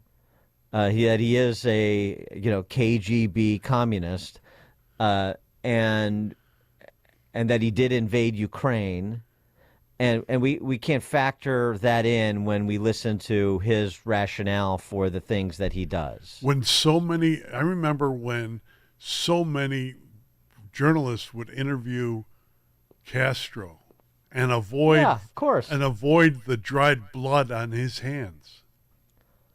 How many Western journalists, when President Xi was in San Fran, or corporate leaders for that matter, all applauding, falling over themselves to applaud? How many asked? Clean. How many asked about the Uyghur concentration camps? Oh no, that's we don't even have the administration that even our government officials do that. Oh, don't want to make anybody uncomfortable. No, because you have to have a luncheon with Xi, raise your glass, and toast him as John Kerry and Joe Biden did when they were business partners, right? Corey and Woodlawn. Good morning, guys. Yeah, I'm glad that Tucker Carlson gave his website, because most individuals should go directly to websites. These social media platforms are doing the exact same thing. I run the Facebook page for Woodlawn. They dial it down if I say something they don't want to hear, and they dial it up when I'm saying things that are innocuous to them. So also, Dan, I do want to say to you, we're hosting a Woodlawn Summit at the University of Chicago this year. We do it every year. This is our 15th year, and I would love for you to come and talk to some of the residents in Woodlawn about some of the concerns in our community. If you that would be great. Yeah, if I'm happy to do it if I'm around. Can you just email me the details? Yes, sir. I'll do Dan@danprof.com. Dan@danprof.com. Just email me, Corey. I'll get back to you. Thanks, Corey. Go to the websites, johncastnews.com, amgreatness.com to get my podcast. Yeah, go to the websites directly. And then make up your own minds. Dude, oh, my God, somebody can watch something and disagree, consume something and not be completely reprogrammed by what they consumed. I mean, it's so hysterical, all of this. I read Maureen Dowd in... of course. In... Where do I read her? And New York Times. Real Clear Politics. Oh, yeah. But I don't turn into a commie because I'm doing that. Of course. I mean, you're supposed to consume content that runs afoul of your worldview or your perspective on a particular issue or item or person. Exactly. You know why? Because we're the only chumbalones want to be fed the same food all the time. Frank in West Chicago. Hey, good morning. I got two comments if I can make real quick. The Dems are really pushing aid to Ukraine. I'm wondering what kind of kickback are they getting? And second of all, I married an Italian girl. I live in Italy. I moved back here. I have a son, natural citizen of USA. I've been here 10 months, and we can't leave until the U.S. government gives us the okay to leave. And if we should leave prior to that, we're going to lose all the money we spent on lawyers and everything else. I don't understand the reasoning behind it. We have a son who's an American son. How could they deprive the son of her mother? I just don't understand. How old is he? Letting all these. He's going to be 4 on the 23rd of this month. Did you teach him to kick? Did you teach him to kick the ball with his left foot? Because America needs. What America needs is left-footed. Oh, jeez. Left-footed outside backs. Actually, both feet. Thank you, my friend. Both feet, because I appreciate it, guys. If I can hear your answer, thank you. Thanks for the call, Frank. And in terms of that, I don't know the particulars in terms of any advice and counsel to give you on immigration law, but with respect to the banks, well, I mean, it's not that they're getting kickbacks now necessarily. But, Jamie Dimon is poised to be the head of the Ukraine reconstruction project when the war ends. So that's where they get paid off, is when they rebuild that country, backed by the West, I'm sure. And you know how many Ukrainians will have a mule called Mitch or Joe when they in their peasant farms? I know, because my father had a mule called Truman. Same thing after World War II. All right. Animal Farm Redux. All right, coming up at 7:07, we are going to plumb the depths of the brilliant legal mind of one Professor Richard Epstein when we discuss the latest saga, or the latest chapters in the saga that is the Trump trials. That's coming up at 7:07. Now we check the headlines with Mike Scott. Inbound Eden's pavement repairs will cause midday headaches today. 5 are hurt after a Pace bus crashes on the far south side. A man sentenced to 71 years in prison for the killing of an 11-year-old Chicago girl. Chicago man killed in an Evanston motorcycle crash. Illinois lawmakers try to push to abolish a sub-minimum wage for tipped workers.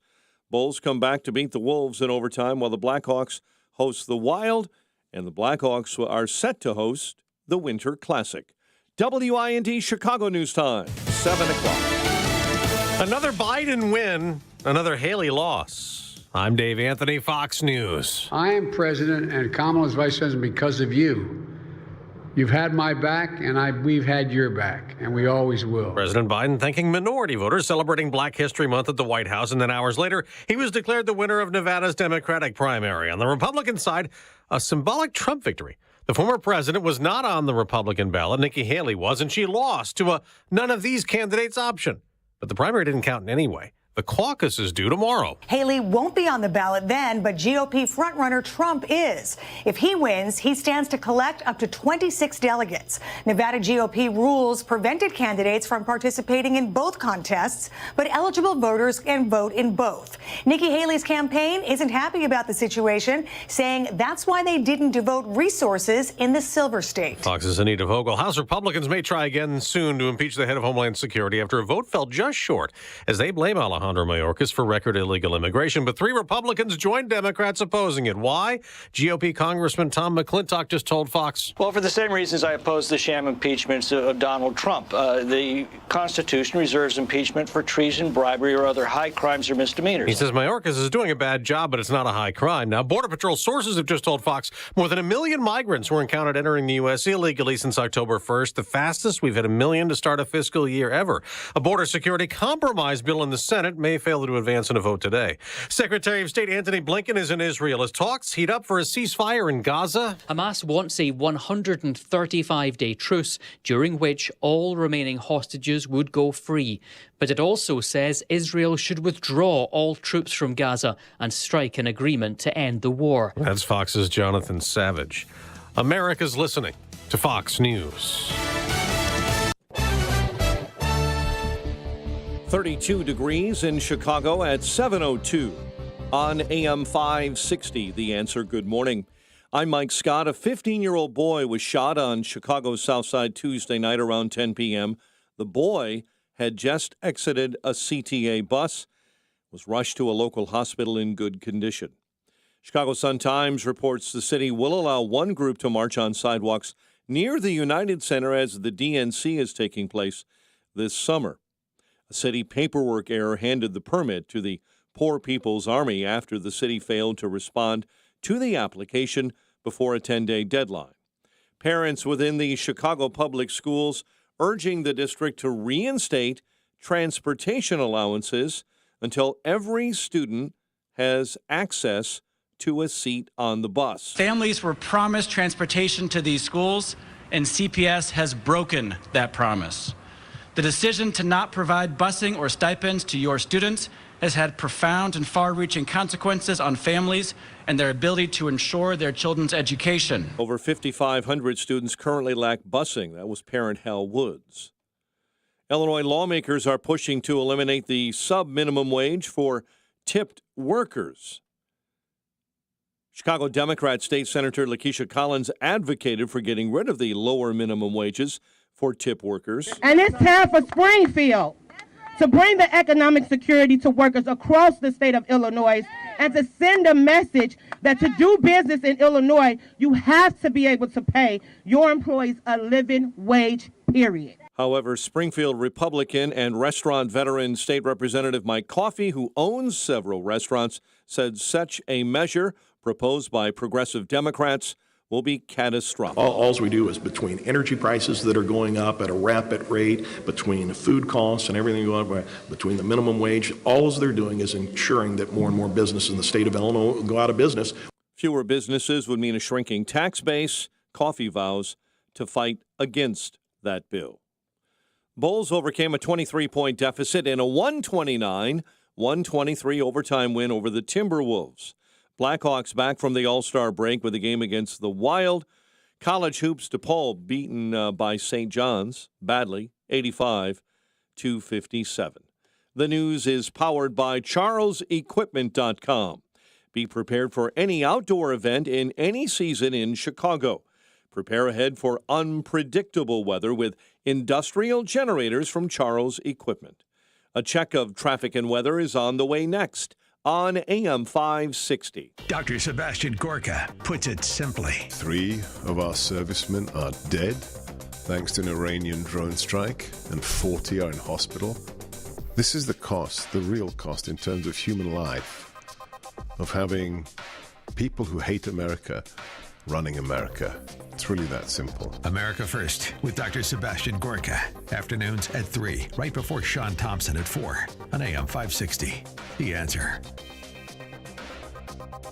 This President's Day, honor the legacy that shaped America with AMAC, the Association of Mature American Citizens. At AMAC, we celebrate the courage and leadership that built our nation. In honor of President's Day, enjoy our exclusive sale. Become a 5-year AMAC member for just $35. That's right, $35 for a 5-year membership. As a member, enjoy benefits tailored for mature Americans, resources, exclusive discounts, trusted news, games, sweepstakes, and a powerful voice for your rights. Join us in honoring our nation's leaders. Visit amac.us/president for this special President's Day offer during the month of February. Seize the opportunity to become part of a community valuing the experience, wisdom, and principles that make America strong. Head to amac.us/president and secure your 5-year membership for $35 today. AMAC, better for you, better for America. Happy President's Day from the Association of Mature American Citizens. Visit amac.us/president now. Hey, a lot of you know that I learned how to use a firearm when I was 11 years old. I've been practicing my entire life, and people ask me all the time, Hannity, what kind of gun should I get? Well, now I'm telling them, go to Henry Repeating Arms. And I always tell them to start just by going to their website, henryusa.com. You're going to get a free catalog. Now, Henry has over 200 models of rifles and shotguns to choose from. They're made with the finest craftsmanship I've ever seen, and you don't beat their performance. Every one I have was accurate right out of the box and reliable ever since. Their company motto is made in America or not made at all. They have a lifetime warranty, family-owned business, and these folks are true patriots who give back to our military, our vets, our first responders, sick kids, you name it. They support gun safety, and they support our Second Amendment. So if you're in the market for a high-quality, American-made firearm, just go to henryusa.com. You get their free catalog, list of dealers, and free decals, henryusa.com. You'll love this company. Balance of Nature's fruits and veggies supplements, changing the world one life at a time. I ran this by my doctor. I always run it by her, everything I take, and I told her I've been taking this for a while. Is this okay to take? She goes, oh, this is wonderful for you to take. Keep taking it. She goes, I approve this. This is very good. So she said, yes. She said, this is one thing you can take that's very good. I'm not going to stop taking Balance of Nature. Step into the new year with a new you. Start your journey to better health by calling 1-800-246-8751 or by going to balanceofnature.com and signing up as a new preferred customer to get 35% off your first order, plus a free fiber and spice supplement with free shipping and our money-back guarantee. Hurry, this is your last chance to take advantage of this offer. Go to balanceofnature.com or call 1-800-246-8751 and get this exclusive holiday offer by using discount code CHICAGO. 7:08. Let's get an update on the roads. Team Hochberg Traffic Center Time is a service of Crosscom Public Adjusters. If your home or business has an insurance claim, Crosscom will help you get what you need and have coming to you. They've helped thousands. Crosscom Public Adjusters.com. Kennedy at 33, O'Hare into the Burns Circle interchange. The Ike 50 minutes, 390 to the old post office. Stevenson 355 into DuSable Lakeshore Drive. You're jammed up inbound Harlem to Kedzie. Dan Ryan jammed up in the express between 47th and the Stevenson. Tri-State Tollway stop-and-go traffic northbound between the Mylong Bridge and the Hinsdale Oasis. Chicago's Morning Answer with Dan and Amy continues next. Now your official Chicagoland weather forecast in the QC Kinetics Weather Center. Here's our meteorologist, Steve Williams. Patchy fog in the area this morning, otherwise cloudy, mild today, the high at 50. Mostly cloudy tonight, low 43. Clouds and breezy, passing shower or two tomorrow, high in the afternoon at 57. I'm Steve Williams on AM 560, The Answer. 32 at O'Hare, partly cloudy, 32 at Midway. Your next news update, 7:30. Chicago's Morning Answer continues next on AM 560, The Answer.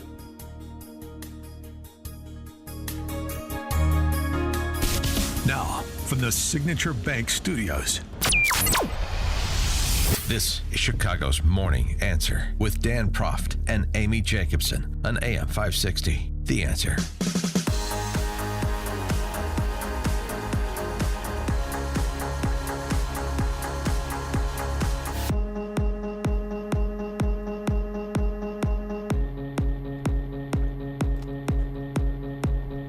Top of the morning, Dan and Amy. So yesterday, the appellate court, the D.C. appellate court, in an unsurprising fashion, rejected Trump's argument that he has immunity from prosecution in the J6 case. They also put an expedited timeline on his opportunity to appeal the decision to the Supreme Court. Why did they do that? Well, because they want to get this in before November. That's why. If you don't believe me, listen to what is emanating from the Obama world. Neil Cattell, who was the Solicitor General under Obama, his concern that the charges against Trump will not be adjudicated before November 6th, particularly these federal charges. I am officially now at the freakout stage. I've resisted that for a long time, but we are now. You don't typically freak out, so that's important. Right. Yeah, no, I think we're now at the point, to use a different legal phrase, justice delayed is justice denied. I mean, I can't imagine a more compelling need for speed than the idea that American citizens deserve to know before the election whether a candidate for office is a felon and an insurrectionist.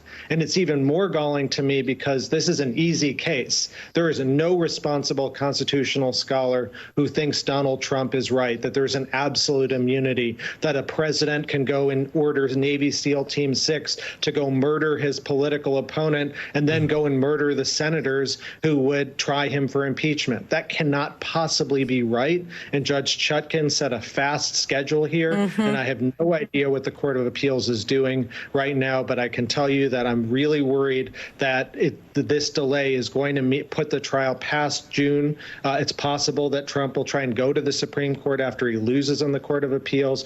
That can take months. This is a real problem. Do they teach turgid psychosis in law school now? Is this guy a lawyer? They do. Well, he was the Solicitor General for the Obama administration. Yeah, so the answer is yes. Yes, of course.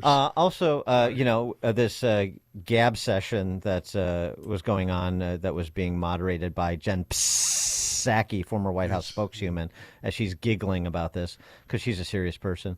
And Andrew Weissman chimed in as well. He was one of the other attorneys on MSNBC doing his duty. Andrew Weissman, you'll remember, was the hatchet man for Mueller in the Mueller-Russian collusion investigation. Here's what he said. Neil and I are in violent agreement on this. And to just add a little fuel to the fire, I mean, whatever judge or judges are slowing this in the D.C. circuit, it is akin to what Judge Cannon is doing in Florida.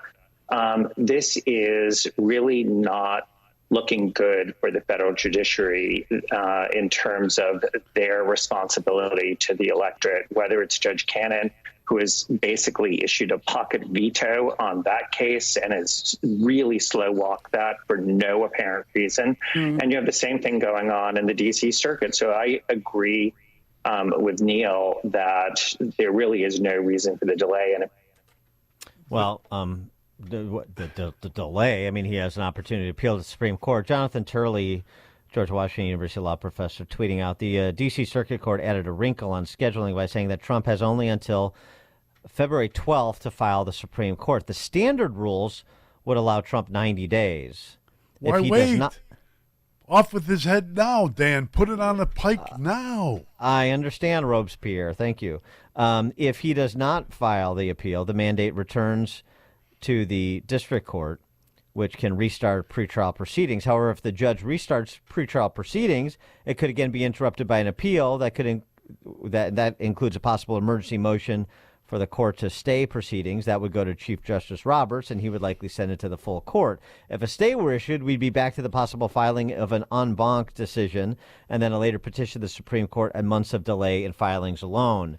So this is what Weissman and Cattell are officially freaking out over, as they so loyally said. For more on this, we're pleased to be joined by Professor Richard Epstein, the James Parker Hall Distinguished Service Professor Emeritus of Law and Senior Lecturer at the University of Chicago. Professor Epstein, thank you as always. Yes, nice to be here. I heard that. I want to tell you at the outset, there was a time long ago where Neil Katyal and I collaborated on several briefs. I think his transformation is more dramatic than mine, and I regard this case as having a rather different tone. One of the things that you note is that every time somebody wants to break down ordinary procedures in order to get something to trial, they have a collateral motive as well. And if you start to think about what's going to happen if Judge Chutkan tried this case in front of a D.C. jury, there's going to be serious doubt that she's going to get it right, that they're going to get it right. The thought that a criminal judgment coming out of that court with this particular history is going to be authoritatively definitive on the question of whether or not Trump did or did not commit these various offenses is, I think, something that is very doubtful. And one of the reasons why I want the thing to be postponed past the election is I think that it's so incendiary that it could seriously distort things. If there is a false judgment of criminality in this case that would get reversed on appeal, just imagine what would happen if in the interim the election turned the other way. Yeah. And so what they do is they seem to think about one set of horror stories that's being involved. But I can think of another set of horror stories that have been involved, because you just have to compare the speed and the absolute vengeance that this case is taking place as compared to the slow and leisurely walk with respect to any deliberation of Hunter Biden. Those are not going to happen until mañana time. Nobody's going to bring that case to trial before the election because of what it will do for Biden. And then you want to get some other information about the insurrection.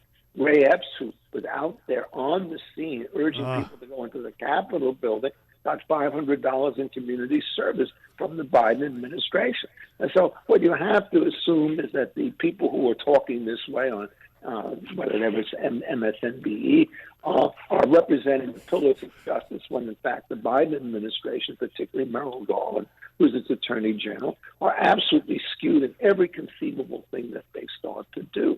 I mean, it's just amazing. I have never seen a Justice Department that has been so pious on the one hand and so corrupt on the other. It's really a rather sad state for America that this kind of stuff is getting voiced. Can't we do something? Can't you do something useful, both of you? You're both lawyers, Mr. Epstein and Dan Propp. One is a real lawyer and the other is a talk show host. But, for example, can't you gin up or come up with some crimes that related to the border that Joe Biden and his friends have accomplished, and then try him in Waco, Texas, and put all the... Because I hear Waco is extremely conservative, and I would like to see a federal trial by jury there of these. Look, I mean, I have the following illustration. It's a plague on both your houses. Yes. I think this is a political election, and to go after Biden under these same kinds of situations when he probably does have presidential immunity for official acts done when he's in service would be terrible. I don't want either of these cases to go forward. I think that the political situation is fraught enough. And the idea that a partisan prosecutor before a hostile judge in an utterly inhospitable jury technique is going to give us the truth is one of these laughable myths that happen all too often. I mean, all these guys are really very much after Trump. I want to hear somebody who's neutral say that this particular imperative works. And when you get former prosecutors who botched a lot of other cases and really went on some witch hunt, it's not so particularly terrible. You remember what they said about the Mueller hearings, which was a terrible miscase and a lot of abuse of prosecution. Poor Mr. Mueller, not only did he not write the particular indictment, he probably didn't read it, and he certainly didn't understand it. And if you'll note, he has utterly disappeared from public. Yes.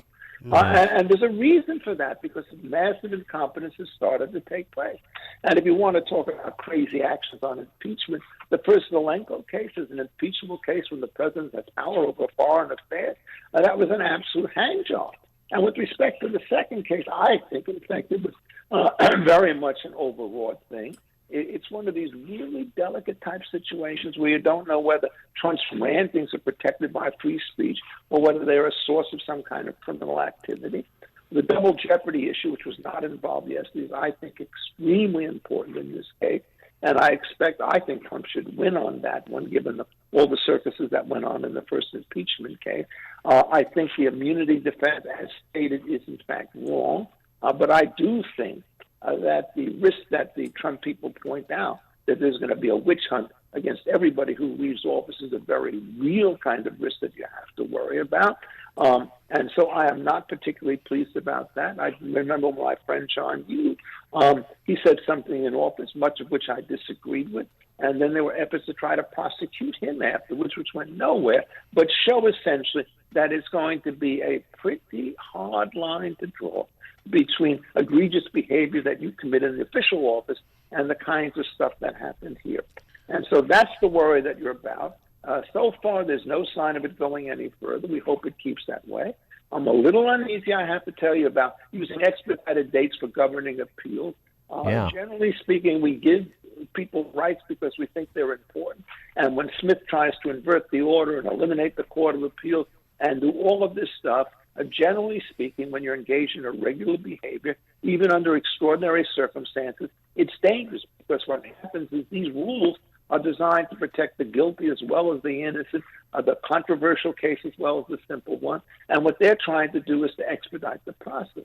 It's the accused who has the right to a speedy trial. There's nothing in the Constitution that gives the prosecution that option. Excellent point, as always. The underlying substance of the Jan 6 case against Trump, what's your assessment of it? Well, I think it's a really very, very hard case. I mean, to call this an insurrection, I always thought was absurd from beginning to end.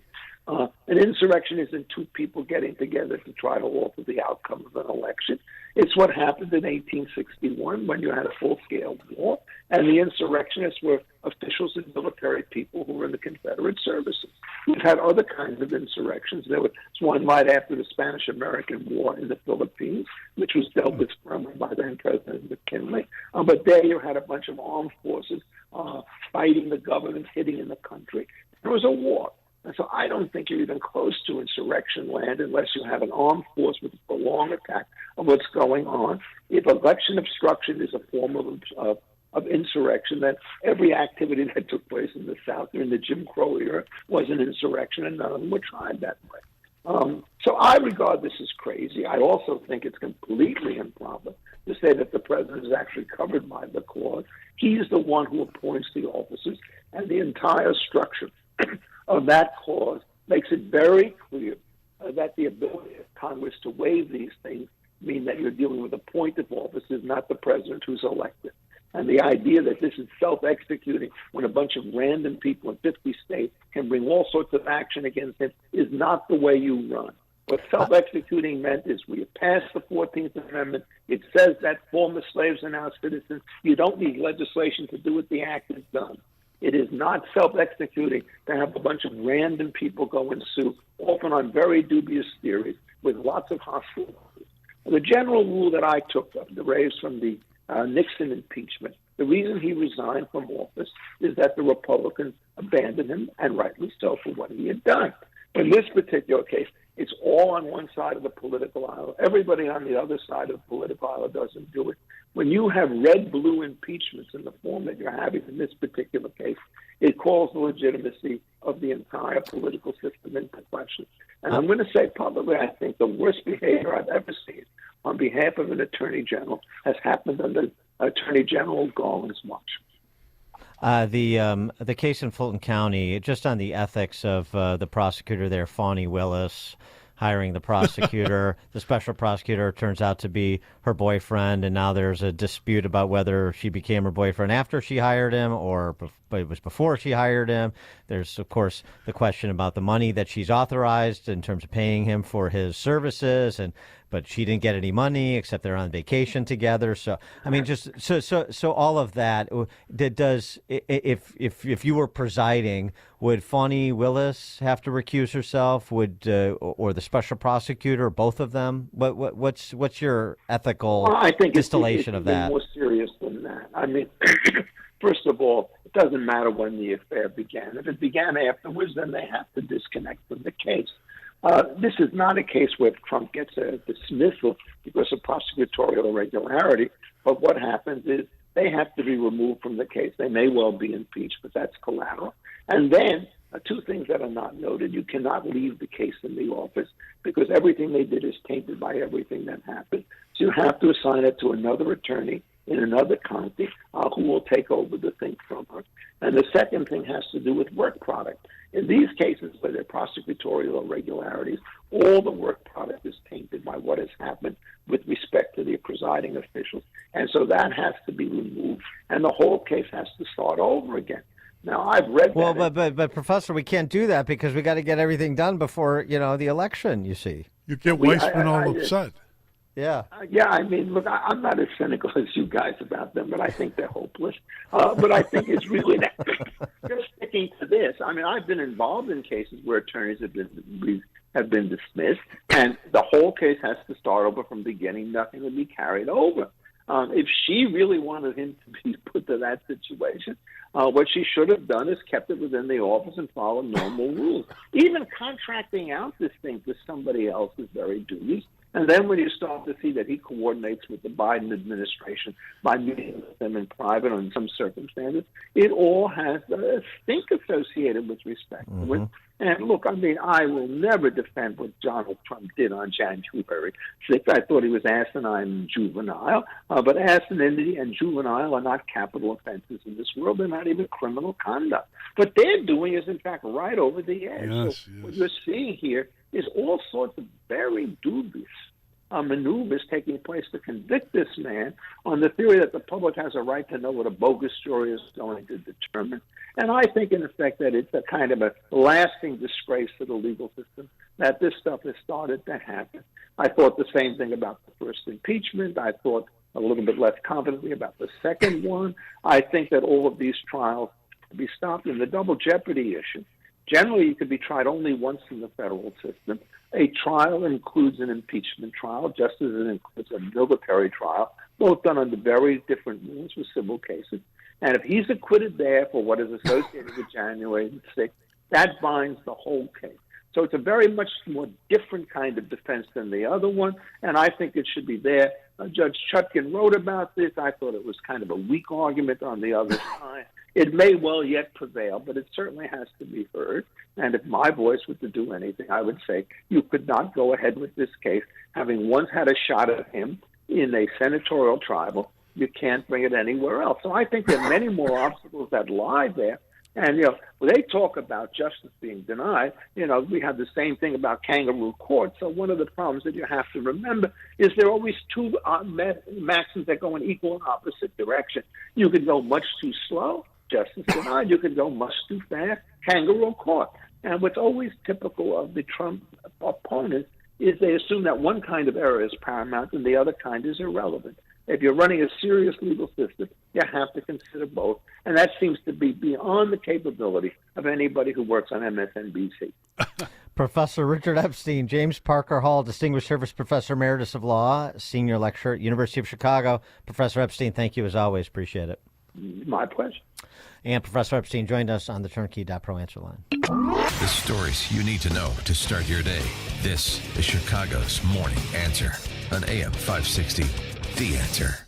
Are you paying too much for term life insurance? There is a tremendous price war in the term life industry. Rates have dropped dramatically in the past few years. For example, a man age 45, non-smoker, $1 million of coverage, $75 per month, level rate for 10 years. Or a man age 50, non-smoker can obtain $500,000 of coverage for a monthly premium of $110, level rate for 20 years. That's right, guaranteed level rate for 20 years. If you're a smoker, we have great rates for you as well. At Term Busters, we specialize in policies of $500,000 and above. If you're looking for new or replacement term life insurance, call today for a quote at 800-275-8525. You're probably paying more than you should. Call 800-275-8525. Remember, 800-275-8525. Sample rate quotes based on preferred non-smoker underwriting exam required to qualify. That number for Term Busters is 800-275-8525. 800-275-8525. Guys, if you've noticed a lack of energy, motivation, and drive, it could be low T. Be sure to schedule your health assessment with my friends at Low T Center.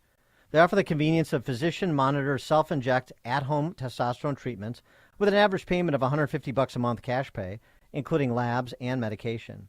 If you don't live near a Low T Center or just need the convenience of at-home treatment, Low T Center makes it easy shipping treatments directly to you. Go to lowtcenter.com now to book your appointment online. That's Low T Center, reinventing men's healthcare. If you've been turned down for a mortgage because of your credit or your credit challenge and haven't even considered purchasing a home, I have great news. Team Hochberg is dedicated to helping listeners establish and enhance their credit so you can purchase a home. I'll personally work with the first 10 listeners, either establish or enhance their credit over the next 3, 6, 9, 12 months, or however long it takes for you to qualify for a mortgage. If you're tired of renting, living in your parents' basement, or want to refinance to pay off your debt, but are trapped because you have no credit or your credit challenged, stop procrastinating and call me now at 855-56-DAVID or visit 56david.com. I will personally work with the first 10 callers. So let's go. Team Hochberg has helped thousands of radio listeners establish and enhance their credit, but we can't help if you don't call 855-563-2843 or visit 56david.com. Lower.com, equal housing lender, MLS 112461. AM 560, The Answer. All right, coming up at 7:37, we'll talk prices and interest rates with Steve Moore, economist, Govzilla author. That's 7:37. Now we check the headlines with Mike Scott. 7:31 on AM 560, The Answer. Good morning, everyone. 9 deaths this morning are being attributed to record-setting rainfall that is pounding Southern California. There's a minor pause today, but more rain and mountain snow are on the way. Nevada Republicans rejecting Nikki Haley. Haley lost the Nevada Republican presidential primary on Tuesday, even though frontrunner Donald Trump was not on the ballot. So instead, GOP voters chose the option none of these candidates over Haley. The jury foreperson in Jennifer Crumbley's involuntary manslaughter trial in Michigan says it was not an easy decision to find her guilty of all counts. The thing that really hammered it home is that she was the last adult with the gun. And that's where I'll end my comment. Thank you. Crumbley's son Ethan killed 4 students at Oxford High School in November of 2021. Her husband James is also charged with 4 counts of involuntary manslaughter. Careful with that queso.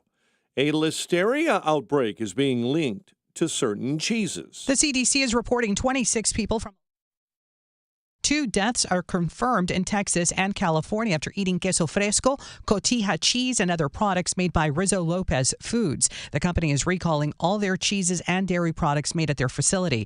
Listeria symptoms include fever, muscle aches, and tiredness. Make sure you throw those cheeses out or return them to where you bought it, and make sure you deep clean any surfaces it may have been on. Natalie Rodriguez, Miami. A 15-year-old boy shot on Chicago's South Side Tuesday night. The boy had just exited a CTA bus along West 115th when someone walked by and opened fire. The teen is in good condition.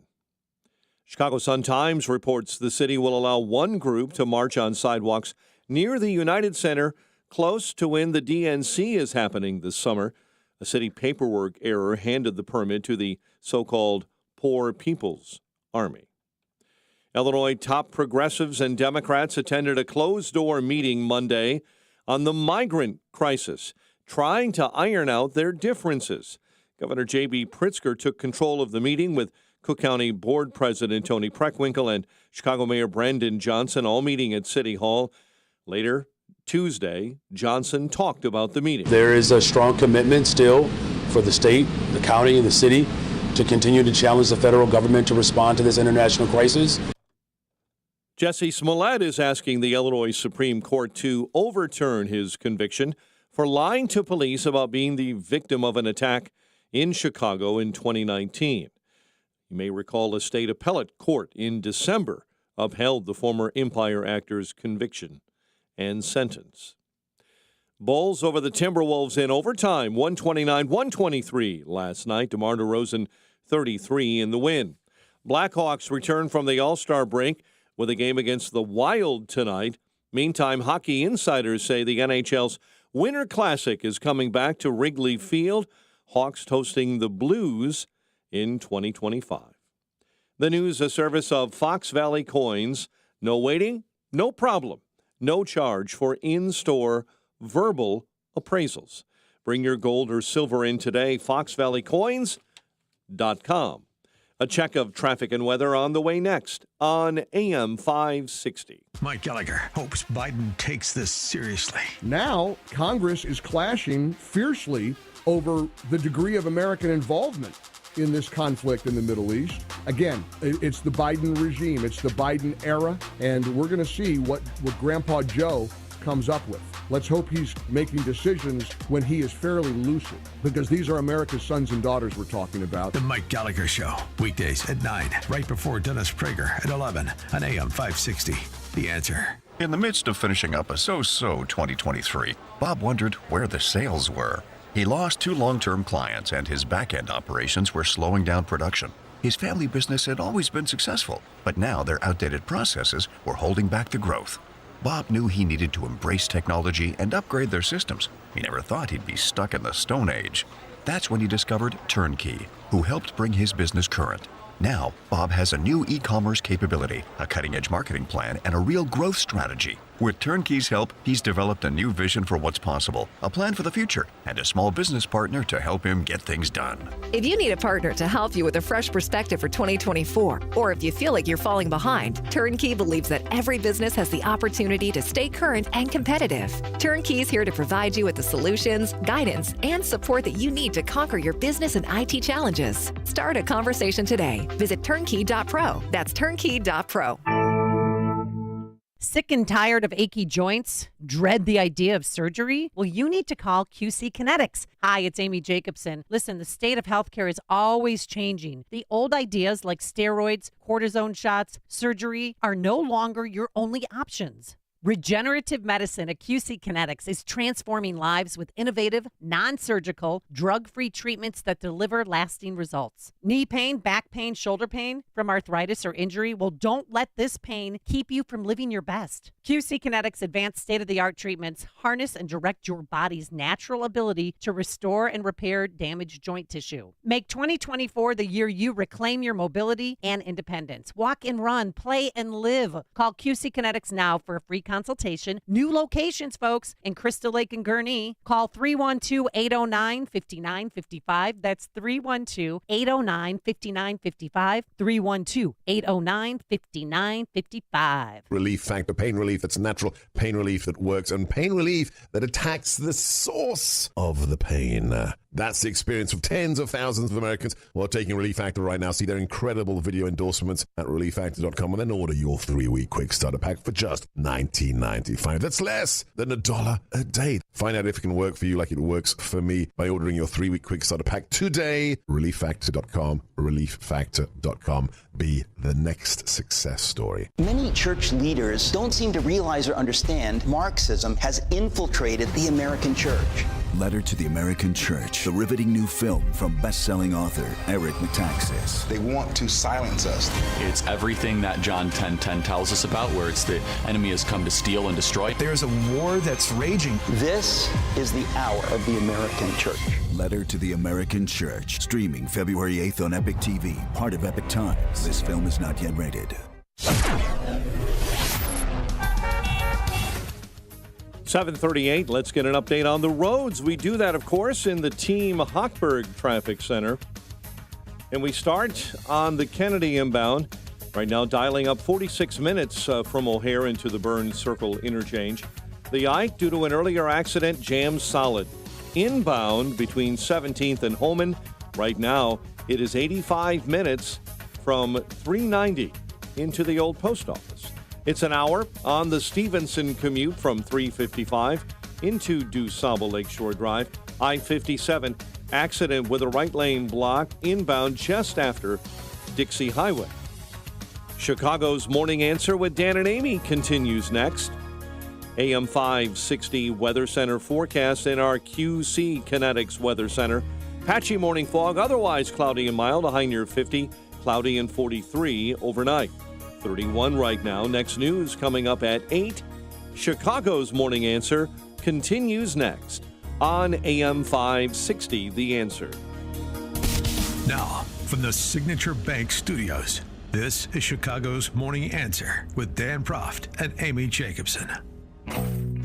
If you're looking for the latest news, insight into what it means, and the sharpest opinion, there's only one station in Chicago where you can turn, and it's this one. We're AM 560. The Answer. Top of the morning, Dan, and it for Amy this morning, John Cass, johncassnews.com. What's up?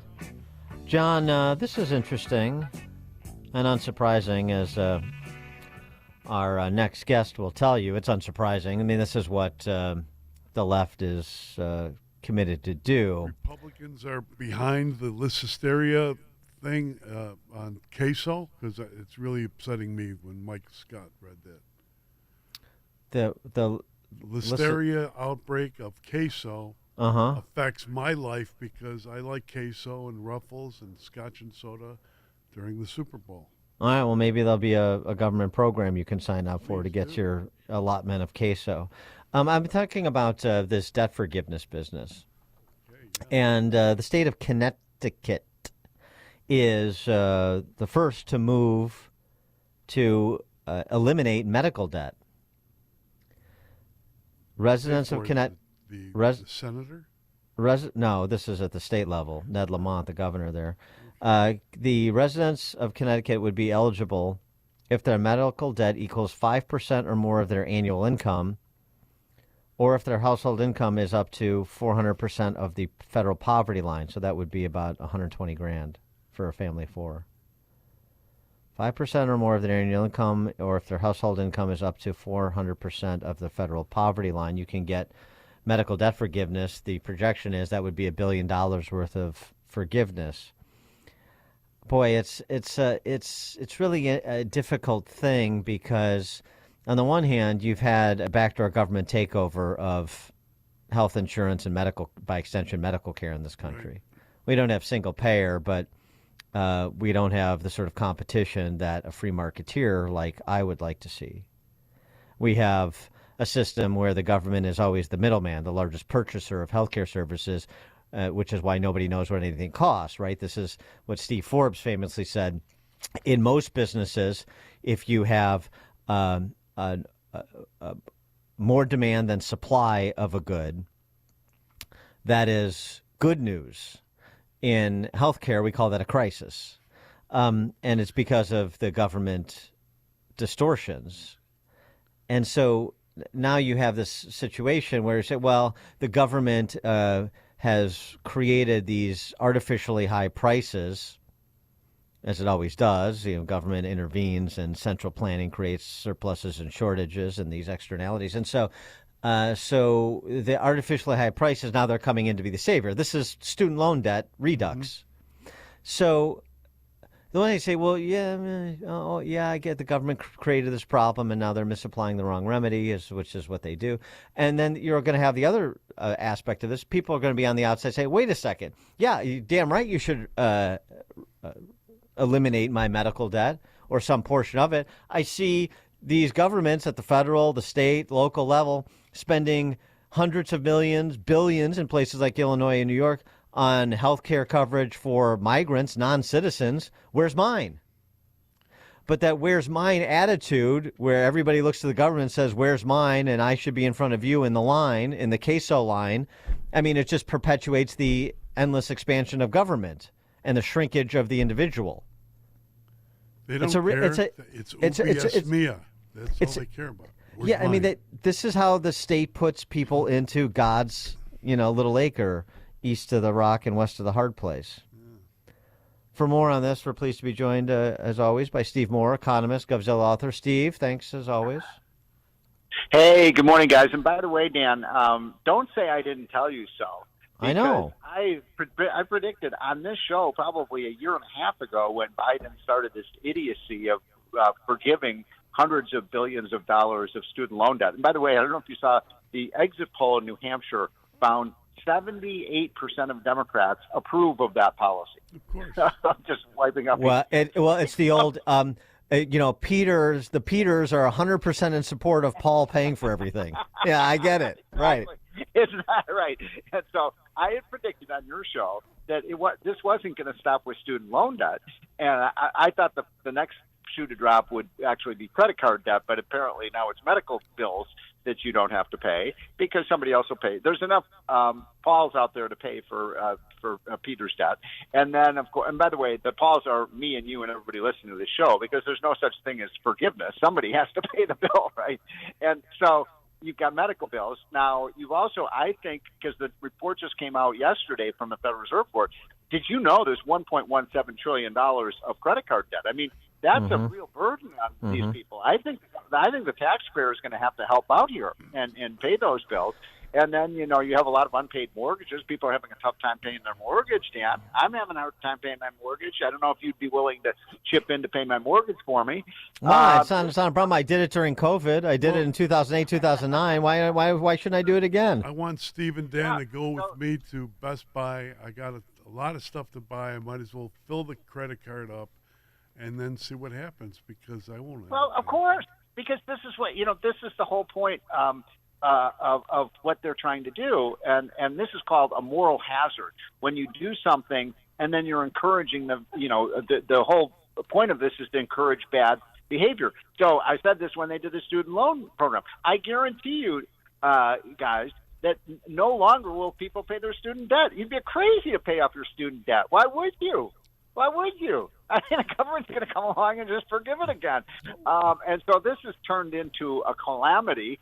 Everybody else's bills we're responsible for everybody else's bills. It's going to bankrupt the country, and people are going to rack up more and more debt, and somebody's going to come along and, quote, forgive it.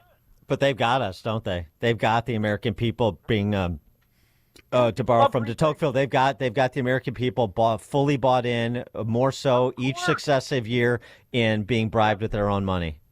Well, there's a reason why the 18 to 29-year-old vote is being dominated by Democrats today. Hey, he's going to write off. He's going to pay my rental bill. He's going to pay for my student loan debt. He's going to. I mean, come on, this is craziness. Reagan said it so well that a big government big enough to give you everything you want is big enough to take everything you've got. This is a trap. This is a road to what is it? What was it? Hayek. The road to serfdom. That's what we're on. No question about it. I mean, it's just it's depressing because most people don't get it, and then there's so much government largesse being distributed in so many different directions. It's like everybody's in one of those air machines that blows dollar bills, and you try and grab as many dollar bills as you can. Before, right? That's they put the entire country in that position, and we put ourselves in that position. That's the people who are actually working and doing the right thing. And this is the thing, you punish. What we do in Washington is punish virtue, and we reward vice and excess. Yeah. And and by the way, I'm guilty of this. I take out my credit card all the time now. It's like so easy, right? You just flash that plastic and you impulsively buy things, and then you know what?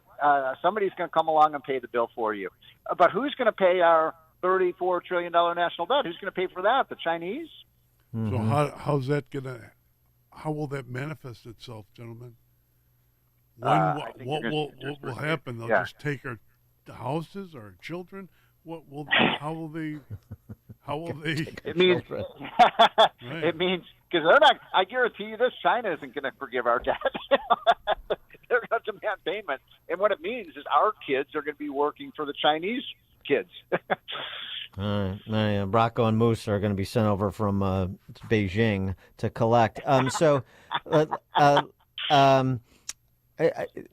Biden has been talking in the last several days about big grocery and big candy bar, and they need to be reined in because they're preying on people. That's these prices that people. They're greedy. They're greedy. They're it's predatory pricing by Snickers and by Albertsons and so forth. Leave my paydays alone. But okay. So here's the thing that's so laughable about this. First of all, I love these politicians like Joe Biden, who's been in politics, maybe 45 years he's been in politics, and I don't think he's probably ever really had a real job. And if he ever did, he certainly forgot about that.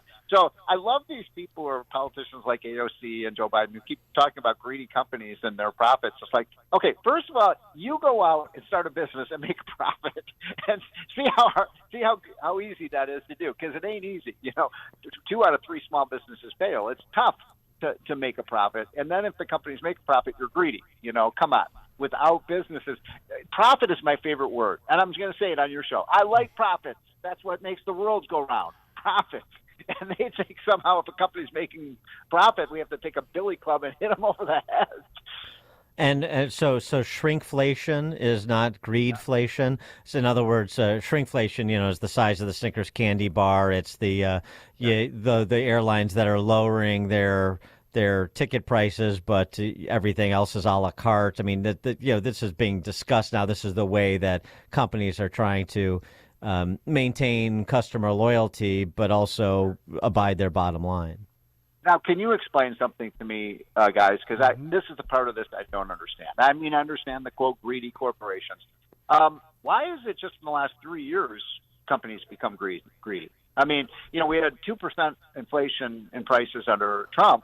Weren't they greedy back then, or just the last couple of years they've become greedy?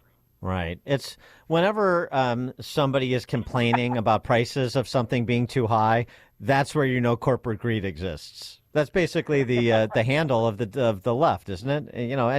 Anytime you get enough people complaining grocery prices are too high, Snickers bars too high, then all of a sudden that's where corporate greed rears its ugly head. You two have to understand. Oil, gas prices, same thing. What about the poor workers, gentlemen? Like the poor tipped workers, like in a restaurant. Wait a minute. I can't stand this capitalism where they destroy the hard-working worker. What? I know. Well, you don't understand. Dan doesn't care about poor people. Yes, right. Yeah, that's it. As an immigrant, Dan, as an immigrant compassion son, contest. As an immigrant, as a son of an immigrant, we had my dad was a waiter at the Conrad Hilton and served his family. Now what's happening to it? Yeah, it's everybody is entitled to everybody else's money. That's the great thing about the socialist state we're in. I'm entitled to Dan's money, and Dan's entitled to your money, and the more money you have, the more they're entitled to it. And by the way, but this is also going on. I don't know if you're following the story, but I want your listeners to be aware of this. Are you following what the FCC? That's this agency in government or another regulatory agency. They oversee, the internet and stuff. And they're saying there's a quote, and I'm using air quotes, disparate impact. You've heard that term before. Yeah, of course. Which means it's been the companies are discriminating against minorities, Hispanics and women and blacks, because they're not giving access to the internet to blacks the way they are to whites. Wait a minute. 94% of households in America have access to the internet. It's one of the great miracles of the private sector technology revolution. And they're trying to find somebody somewhere that might not be getting the internet, and that's a result of discrimination. So they're going to sue them. They're going to sue the companies that provided 94%. Dan, you and I are old enough to remember when less than half of Americans had internet. Now it's almost universal. They're saying, "Oh, wait a minute, there's a family that doesn't have it. They're discriminating." It's remarkable. It's nonstop. I wanted to get your reaction as well to Jay Powell's pronouncement last week. The anticipated 6 rate cuts, going to be more like 3 rate cuts this year. It sounds like. And just what that says, without getting into stock picking, it's just what that says about the overall health of the economy as again, the Bidenomics, they're pushing Bidenomics. Things are going well, low unemployment, job creation, inflation's coming down, everything's right with the world, but 75% of the Americans disagree with that rosy picture. Yeah, Time Magazine, who their second choice was to be Man of the Year? Of course, they picked Taylor Swift. You know who their second choice was? Travis Kelce. Jerome Powell. Powell. Yeah. Because, of course, he's done such a great job. This is the Fed chairman who took the inflation rate from 1.5% to 9.1%. Somehow we're supposed to lionize this guy as some kind of economic savior. And as you just said, 70% of Americans still say the economy is headed in the wrong direction. Trump has a 20-point lead on the economy over Biden because things were so much better when he was president. And I love this thing. The left is so indignant. This is the latest line from the New York Times and the Washington Post. The reason people feel so bad about the economy is because those Republicans are always trashing it. The conservative media. It's the conservative rooting media against America. Right. Yeah. Right. Right. Yeah. No. Right. The Exactly. Wall Street Journal is the conservative media to them. Yeah. Don't you appreciate what I've done for you? That microphone away from you, Dan, because you're not telling people the truth. Steve Moore, economist, Govzilla author. Thanks as always, Steve. Appreciate it. All right. Your days are numbered, my friend. Yeah, well, they certainly are in more ways than one. All right, Steve, thanks for joining us. Steve Moore, join us on the Turnkey.pro answer line. Listen to Dan and Amy on your smartphone. Download the AM560 mobile app today at 560theanswer.com/mobile.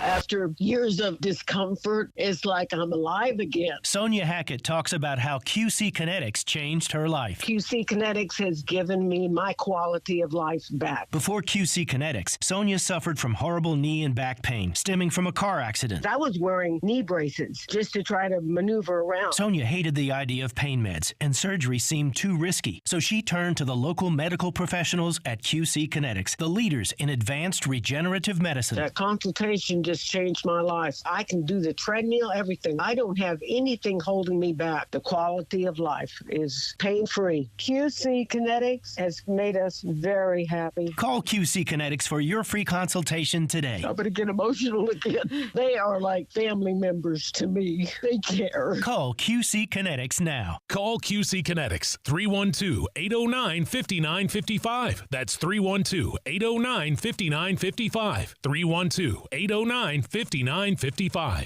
Does your home feel chilly? Utility bills seem high? You wonder if your home is properly insulated? Hi, I'm Roy Spencer of Permaseal. For several years, we've been insulating basements and crawl spaces to make floors warmer and reduce utility bills.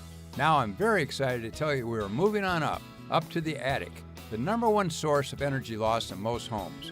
We are, of course, following the same Permaseal commitment to doing the job right. If you're not testing, you are guessing. So our process starts with a blower door test, which will measure the actual size of the energy loss in your home. Then using thermal cameras, we identify the precise location of the air leaks. We seal those with an expansive spray foam, and only then do we add additional insulation if needed. Bring your house up to code, and more importantly, make your home feel more comfortable and substantially lower utility bills. As always, we provide free, honest estimates by trained professionals. Call 800-421-7325. That's 800-421-SEAL or visit permaseal.net. Would you go to court without a lawyer when the other guy is lawyered up? Or are you going to go it alone and learn law and procedure as you go? When you have an insurance claim for your home or business, it's the same thing. This is Dan Lights from Crosscom. We inspect your property, file your claim, negotiate the damages, and maximize your settlement with your insurance company. Insurance companies will send out their inspectors that work for them, get paid by them, and represent them. Not you. If we complete the repairs approved by your insurance company, our service is free. Crosscom Public Adjusters has turned denied claims into approved claims. We've also increased insurance claims anywhere from 23 to 1,000%, and we could do the same for you. We are licensed by the Department of Insurance and work in Illinois, Northwest Indiana, and Southern Wisconsin. Crosscom Public Adjusters, 630-871-5500. Online at crosscominc.com. That's crosscominc.com. Crosscom, building trust for over 20 years. At Signature Bank, going the distance for business banking customers is what we do every day. We understand that business owners have a strategic mission, a drive to succeed, a plan for growth, and don't have time to wait for a bank to respond. With Signature Bank, you not only have a banking partner that has roots right here in Chicago, but our decisions are made locally too. Signature Bank knows that when you have a question or problem about your business, you want answers. You need someone who will pick up the phone or respond to your text. You need someone who is always there for you. That's Signature Bank. We are a team that wants to get to know you and your business.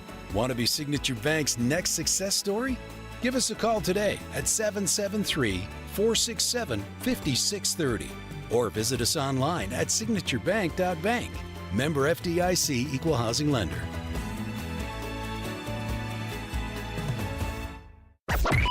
AM 560, The Answer.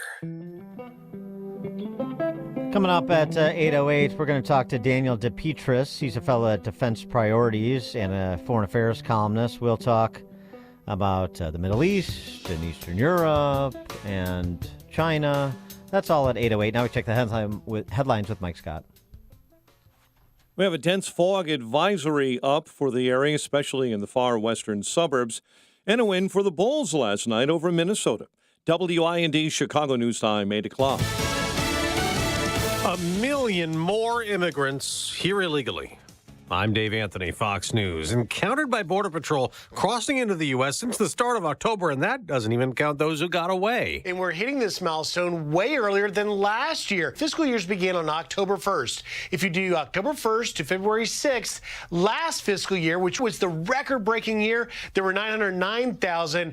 We've already crossed 1 million. Fox's Griff Jenkins. Republicans blame Biden policies and might try again to impeach Homeland Security Secretary Alejandro Mayorkas. The executive branch needs to be held accountable, which why yesterday was a disheartening vote that we as Republicans didn't stick together. Congresswoman Claudia Tenney on Fox Business referencing the impeachment vote that barely failed, with 3 of her fellow Republicans joining Democrats voting no. Why? Mayorkas is guilty of maladministration on a truly cosmic scale, but that is not grounds for impeachment. GOP Congressman Tom McClintock tells Fox that would have set a bad precedent. Later today, a vote in the Senate is expected to fail trying to advance a bipartisan border security compromise. President Biden says if it stalls like that, he'll blame former President Trump for blocking a solution to the crisis. Secretary of State Antony Blinken is in Israel talking to the Prime Minister and the President. For the first time in weeks, there is progress on a possible ceasefire deal between Israel and Hamas. Fox's Trey Yingst in Tel Aviv. Reports indicate the Hamas plan would stop the war for 4.5 months, see all of the hostages released, and Israeli troops withdrawing from Gaza. But Israel has said they won't stop the war there until Hamas militants are wiped out. Nikki Haley has lost again, even though former President Trump wasn't even on the ballot in Nevada's Republican primary. She lost to the none of these candidates option. But it didn't count anyway. Tomorrow's GOP caucus is due. A Trump victory is almost assured. Haley's not taking part. The party only allowed a candidate to be in the primary or the caucuses. President Biden easily won the Democratic primary. America's listening. 8:02 on AM 560. The Answer. Good morning. I'm Mike Scott. A 15-year-old boy was shot on the South Side Tuesday night. Chicago police tell us the boy had just exited a CTA bus and was walking on the sidewalk at about 10 p.m.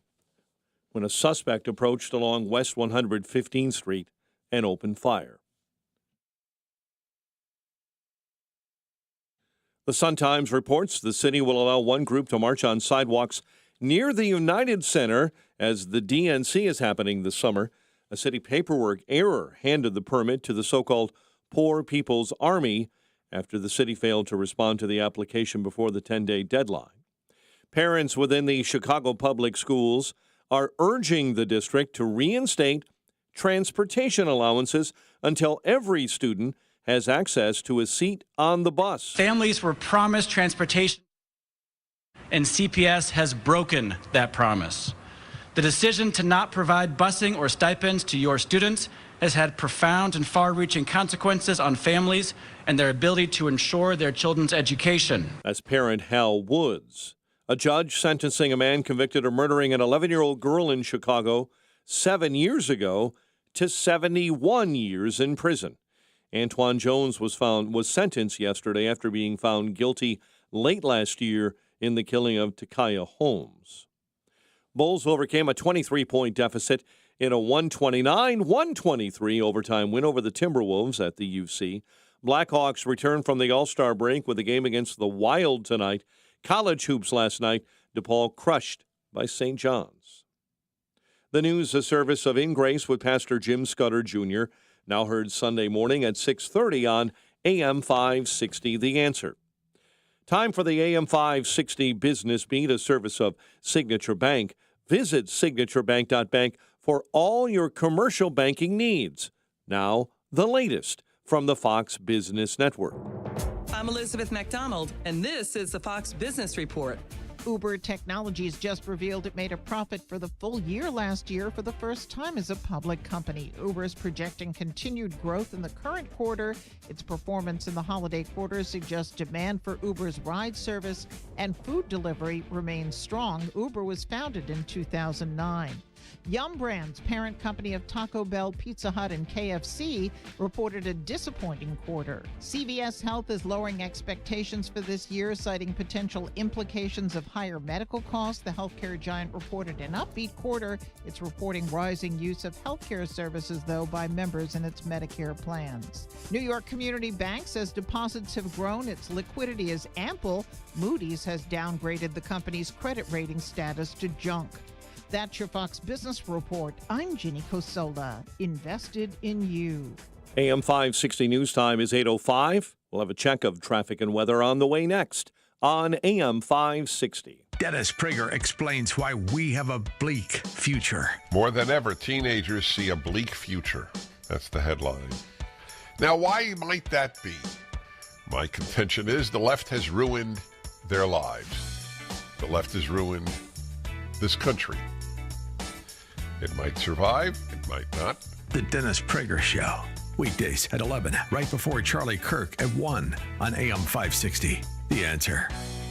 A great smile can make you feel happy and confident. So when you consciously conserve your teeth, that glowing smile will show through. At Best Dental Group, Doctors Economos, Gevalis, and their staff are ready to help you create that perfect look or maintain the one you have now. Along with general dentistry, Best Dental Group is a multidisciplined practice with an orthodontist, periodontist, and prosthetic specialists on site. They use the newest breakthroughs in dental technology, such as titanium implants, Invisalign clear braces, and laser treatments. Don't let fear get in the way. They can recommend sedation to make your experience as comfortable as possible. Best Dental Group is located in historic downtown Bartlett and is a multilingual office. Call 630-830-4930. That's 630-830-4930. Or visit bestdental.org. Best Dental Group, sharing your conservative values and helping you to conserve your teeth.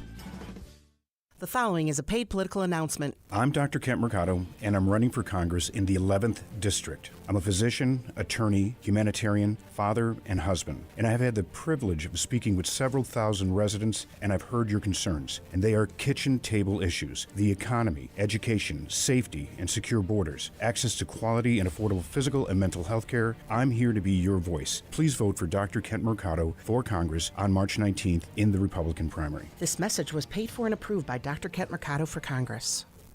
Rick Borick, host of Unleash Your Wealth, talks about the importance of tax planning in retirement. A qualified financial planner can take you through all the steps to show you every single legal way you can use to reduce and minimize your state income taxes across the board, so that, again, you keep more of your money and your family keeps more of your money.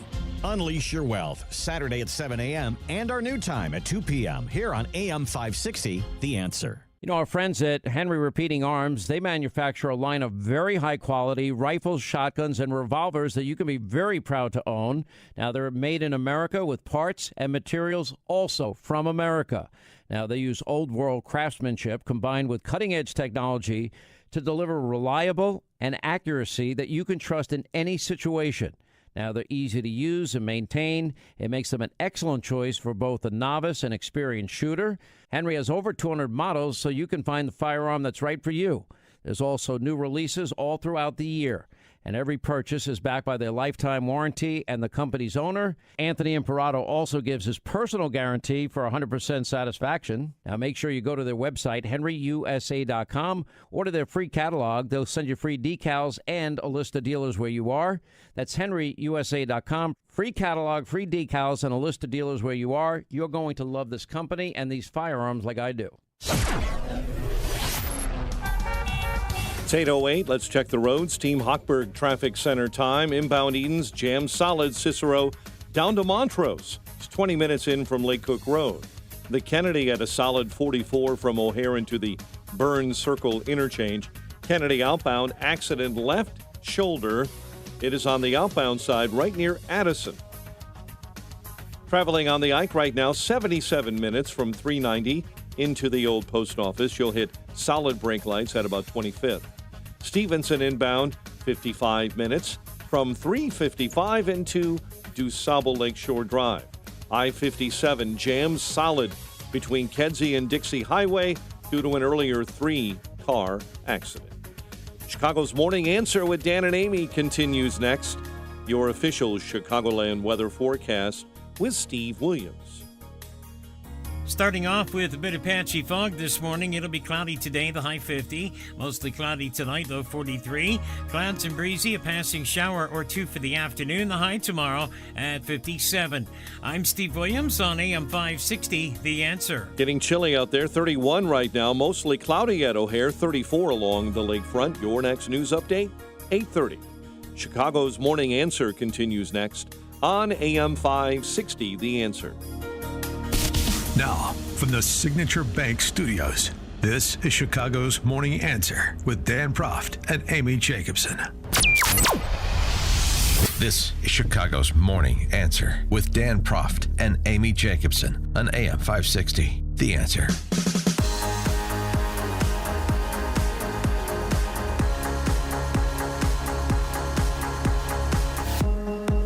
Top of the morning, Dan, and in for Amy J is John K. John Cass, johncastnews.com. Hello. John, we talked a bit earlier in the program about Tucker Carlson's announcement that he will be sitting down to interview Vlad Putin. And You mean his announcement that he's going to actually be a journalist, right?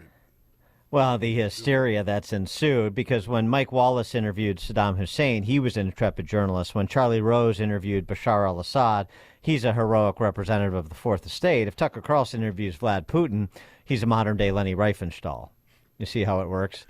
By the way, not the first show host, newsreader, journalist, use whatever descriptor you like, to sit down with Putin. He's always been a KGB dictator, but that didn't dissuade Baba Walters from sitting down with him, did it? No. Did she rub his head? It's funny. I on Twitter, where all intelligent conversation happens. One of the responses I got to my post on this topic was, "It's quite simple. Actually, Tucker is a Putin bootlicker. He will only shower him with praise, much like whenever anyone on Fox interviews Trump." Right? It's all the tunnel vision. These are the talking points. This is how you get the sheeple in line. Well, this is the sheeple. Yeah. Yeah. Right. And so, if Tucker were to offer a fawning interview of Putin, as we discussed before, he only does himself reputational damage, which I thought the left would celebrate. So what are they so afraid of? I guess they believe they're the only ones with the capacity to properly distill a conversation or an interview between Tucker Carlson and Putin, any conversation really, and convey the takeaway that everybody else must ascribe to. Just like they're the only ones who can dictate to the courts what should be the rendering of justice. Right. The same thing. So, and if you support Tucker Carlson interviewing Putin, then you're a Kremlin stooge. If you don't support another $60 billion to Ukraine, then you're a Kremlin stooge. If you don't put the iconography on your social media, Ukraine flag, Zelensky and his fatigues, whatever, then you're a Putin stooge. Okay. Sure. What about being a Zelensky stooge? No such thing. To fund the gangsters of Ukraine, I guess we should take the money away. We're trying to defend. We're trying to protect that Ukrainian democracy. We're told. Mm-hmm. Yeah. Daniel DePetris is a fellow at Defense Priorities. He's a syndicated foreign affairs columnist at the Chicago Tribune. They still publish, and Newsweek as well. Daniel DePetris, thanks for joining us. Appreciate it. Good morning. Thank you for having me. Hey, Dan. So what about Tucker's interview with Putin? Does that represent collaborating with an American enemy? Yeah, look, I mean, I have no problem whatsoever with Tucker interviewing Vladimir Putin. I mean, as you say in your opening segment, we've had reporters and journalists and commentators interview, pretty bloodthirsty, horrible people before in the past. Yeah. And, nobody really had much of an issue with it. I don't have much of an issue with Tucker talking to Putin whatsoever. And if people feel that way, then, that's their prerogative. But this is really an indictment of the entire debate surrounding the war in Ukraine, and everybody has tunnel vision, and nobody's willing to actually talk to people. They're talking past people. Well, let's talk a little bit about Eastern Europe before we get over to the Middle East, because the animatronic Secretary of State is there now trying to negotiate the release of hostages, if there are any still alive, and some sort of extended ceasefire. But with respect to Ukraine, whether you support more U.S. funding, more U.S. aid to Ukraine or not, was it a mistake for the supporters of that $60 billion to embed that funding into something that is as contentious right now as border security? Yeah, look, so it was a strange combination because you look, immigration is sort of one of those third rails in American politics where we haven't had a comprehensive immigration bill in decades. I think Reagan was the last time we had some sort of bill. I feel like the Democrats probably thought they could bring Republicans around by tying this to immigration, and that was obviously a bad bet. You have some Republicans in the conference who are just not interested in arming Ukraine anymore or funding Ukraine, and that's where we are. So when you talk about these very complex bills, you're going to have a bunch of wrenches thrown into the woodwork here. So yeah, well, some of the other. Sorry, one more, John, and then I'll let you go. But something else about this too. It gets lost in the conversation when it's $60 billion for Ukraine and this much for Israel and this much for Taiwan and this much for sanctuary cities and these are the provisions in border security. It's hard to have all of these debates simultaneously with the sort of attention span, but the lack of detail. This has been a problem from the beginning of our military aid and humanitarian aid to Ukraine, which is, so tell me again, like just now, the $60 billion goes for what exactly, and we expect Ukraine can achieve what exactly with it, and we're going to measure it how? Right. All great questions that the Biden administration would answer ideally, and they've been very kind of vague on all of these issues. $60 billion is basically a lump sum, so that could be used for military purposes, humanitarian aid, or economic aid. And essentially, to the extent that anybody's tracking these numbers, I suspect somebody within the government is, but it would be nice to know with certainty where this money is going. And you have Senator Rand Paul, Senator Mike Lee, some pretty staunch conservatives who have been arguing for special inspector general to ensure that the money is spent wisely. To date, we don't have that, so that in and of itself a pretty uncontroversial thing to ask for. That's getting sort of dismissed. So that's a bit concerning as well. Well, it's the budget. $60 million is larger than the budget of the United States Marine Corps, according to Senator Lee. And I don't think the American people want to spend that kind of money on Ukraine. I'm sorry. And I think this has been happening, this trend, anti-big money, bucks, big programs for Ukraine, has been happening for the past, 6-8 months. As Ukraine has been losing the war. So is there a performance on the battlefield related to the support? If there is, I haven't heard it. Supposedly, if you talk to three administration officials, I suspect you get three different answers as to what the performance metrics are. But if I was, in the administration, I would essentially judge it by how much land is Ukraine losing as opposed to how much land is it gaining. Right now that they're in a pretty tough situation on the ground with their shortages in ammunition and other support, financial support mainly. So, they have to hold their lines for the next year and hope that the Russians sort of wind out of steam. And unfortunately for Ukrainians, that doesn't appear to be happening because the Russians have more of everything. They have more men, they have more ammunition, they have more money. Who credibly believes publicly that if Putin takes the portions of Ukraine that he's always wanted, that he'll begin attacking Poland and our friends in Budapest and Bucharest? Is that what'll happen next? Is that what they're trying to sell us? And their difficulty in selling that, I think, doesn't that sort of leach onto the entire debate, so that American people know that it's not going to have. They're not going to. They believe that Putin's not going to be that revanchist as thought, and so what are we doing here? What are we doing spending our money when we don't have it for our own city, for our own country? Yeah, that argument that, if Putin wins in Ukraine, he would basically roll up his sleeves and blitz through Eastern Europe like, the Germans did in 1939. It's sort of a ridiculous talking point that's, it's not based on fact. It's based on emotionalism, and it's a way to basically get these lawmakers to sign checks. We've all been around long enough to understand that's basically what the aim is here.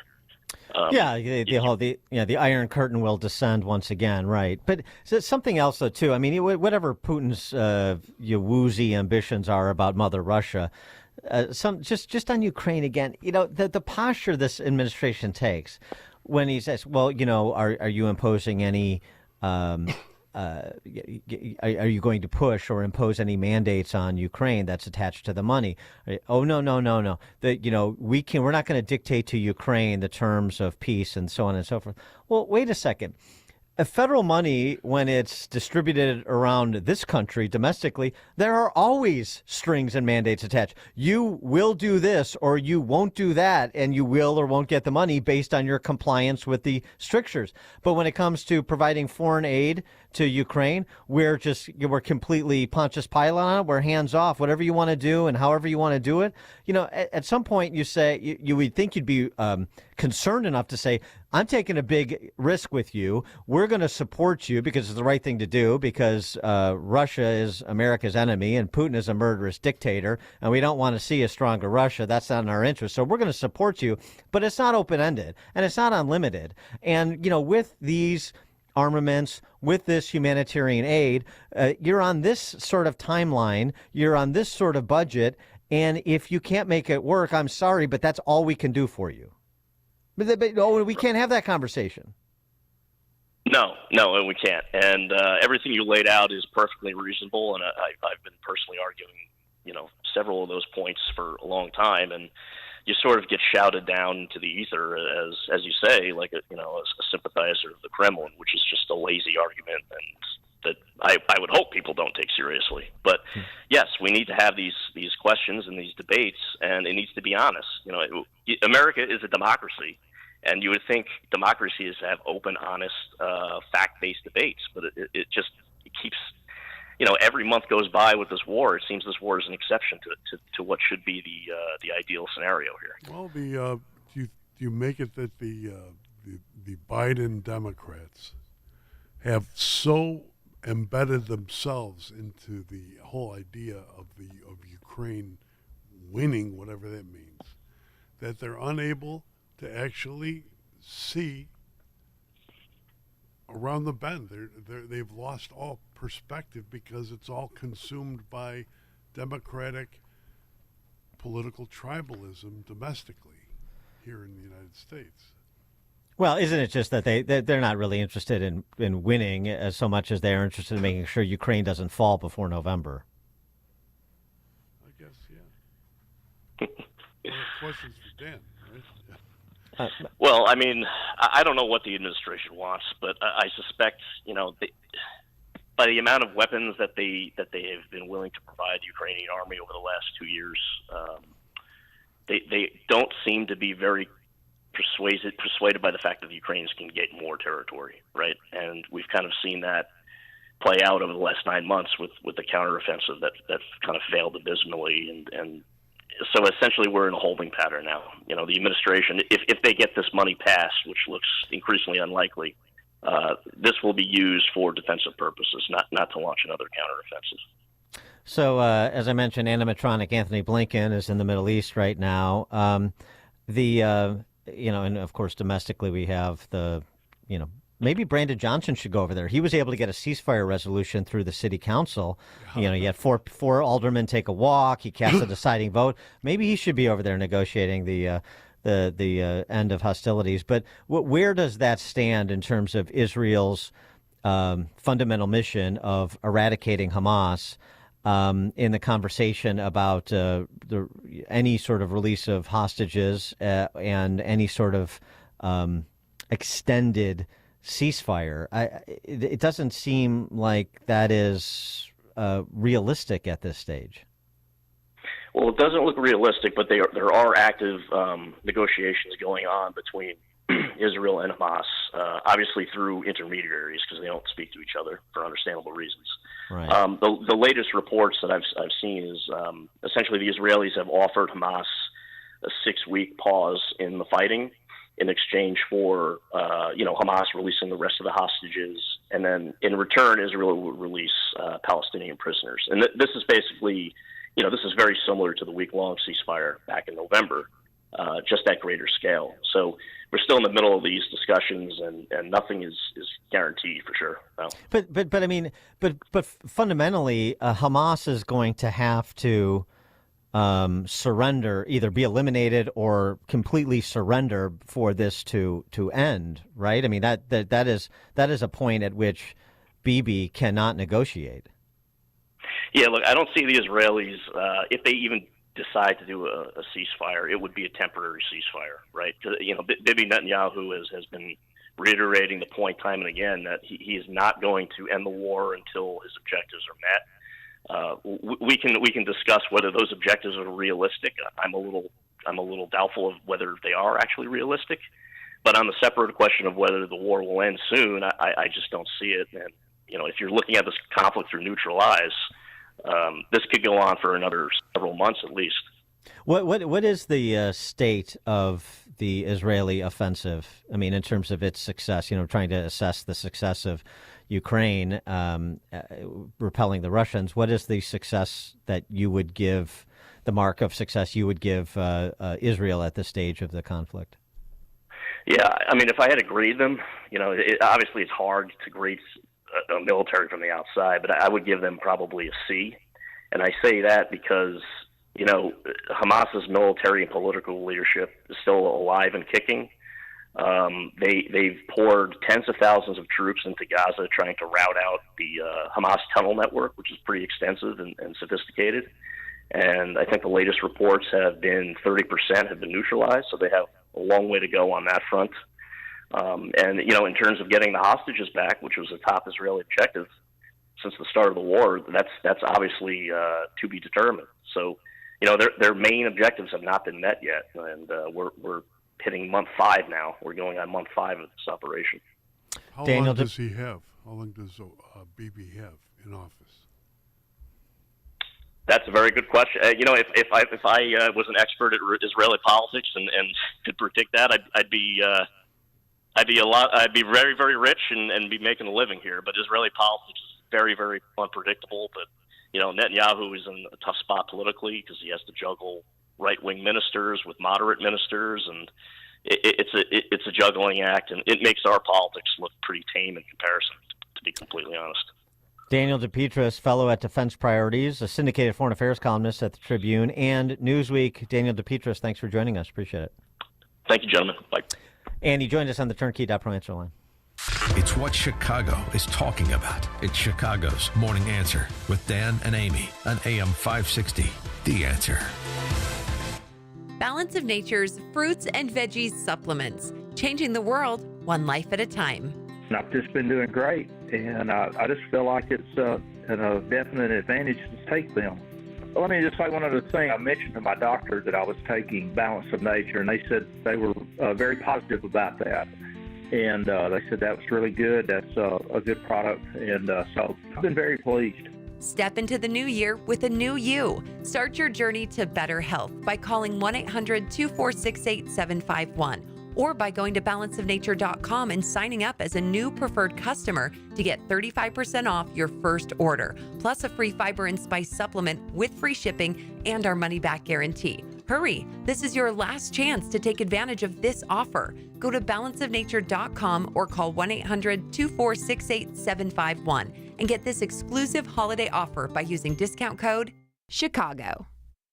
A storm is on the horizon, and you need to keep the lights on no matter what. Your business relies on the power being on 24/7. It's the lifeblood of your data and computer systems. Weather-related outages from the power company are not acceptable. Your need for a source of power that's reliable 24/7, along with round-the-clock service that can dispatch technicians to your site immediately, is mission critical. Your business needs Charles Equipment Energy Systems on speed dial. These are the big boys, not residential or solar, but reliable industrial generators for emergency backup or events. When you need more than a 100-foot extension cord plugged into a small engine generator, call Charles Equipment Energy Systems. They keep the lights on with rental generators for job sites or power outages. A storm is on the horizon. Plan ahead. Call now to prepare generators for storms and potential power outages. Call 630-834-6000, 630-834-6000, or charlesequipment.com. As Valentine's Day approaches and we embark on the season of love, we want to share a heartfelt reminder that the true essence of love lies not just in the words we say, but in the actions we take. At AMAC, the Association of Mature American Citizens, our love extends beyond the personal to a profound appreciation for liberty, a love that unites us all. So here's a question for you. Do you love liberty? We certainly do. And to celebrate this love, we have a special gift in store for you. Imagine receiving a thoughtfully crafted magazine that captures the essence of being an American, filled with inspiring stories, insightful articles, and that unique AMAC touch. That's why we invite you to visit amac.us/Cupid, where Cupid himself stands ready to assist. Complete the form, and Cupid will swiftly deliver this magazine to that special someone's door. This Valentine's Day, let's not only express the love in our hearts, but also demonstrate that love for the principles that define our nation. Visit amac.us/Cupid, and let's make this Valentine's Day a memorable celebration of liberty and unity. Thanks for being a part of the AMAC family. And remember, the true essence of love is found in the actions we take. AM 560, The Answer. Coming up at 8:38, we're going to talk to, always a favorite, Heather McDonald from the Manhattan Institute about the intersection of identity politics and law enforcement. That's 8:38. Now we check the headlines with Mike Scott. 34 degrees in Chicago at 8:32. 9 deaths this morning, now being attributed to the record-setting rainfall that pounded Southern California. More rain and mountain snow are on the way. Nevada Republicans rejecting Nikki Haley. Haley lost the Nevada Republican presidential primary on Tuesday, even though frontrunner Donald Trump was not on the ballot. Jury foreperson in Jennifer Crumbley's involuntary manslaughter trial in Michigan says it wasn't an easy decision to find her guilty on all counts. That 26-year-old hairstylist is remaining anonymous, but did talk to reporters after the verdict was delivered. The thing that really hammered it home is that she was the last adult with the gun. And that's where I'll end my comment. Thank you. Crumbley's son Ethan killed 4 students in November of 2021 at Oxford High School. Secretary of State Antony Blinken is in Israel today discussing a possible temporary ceasefire in Gaza to try and release more hostages. A 15-year-old boy was shot on the south side last night around 10 p.m.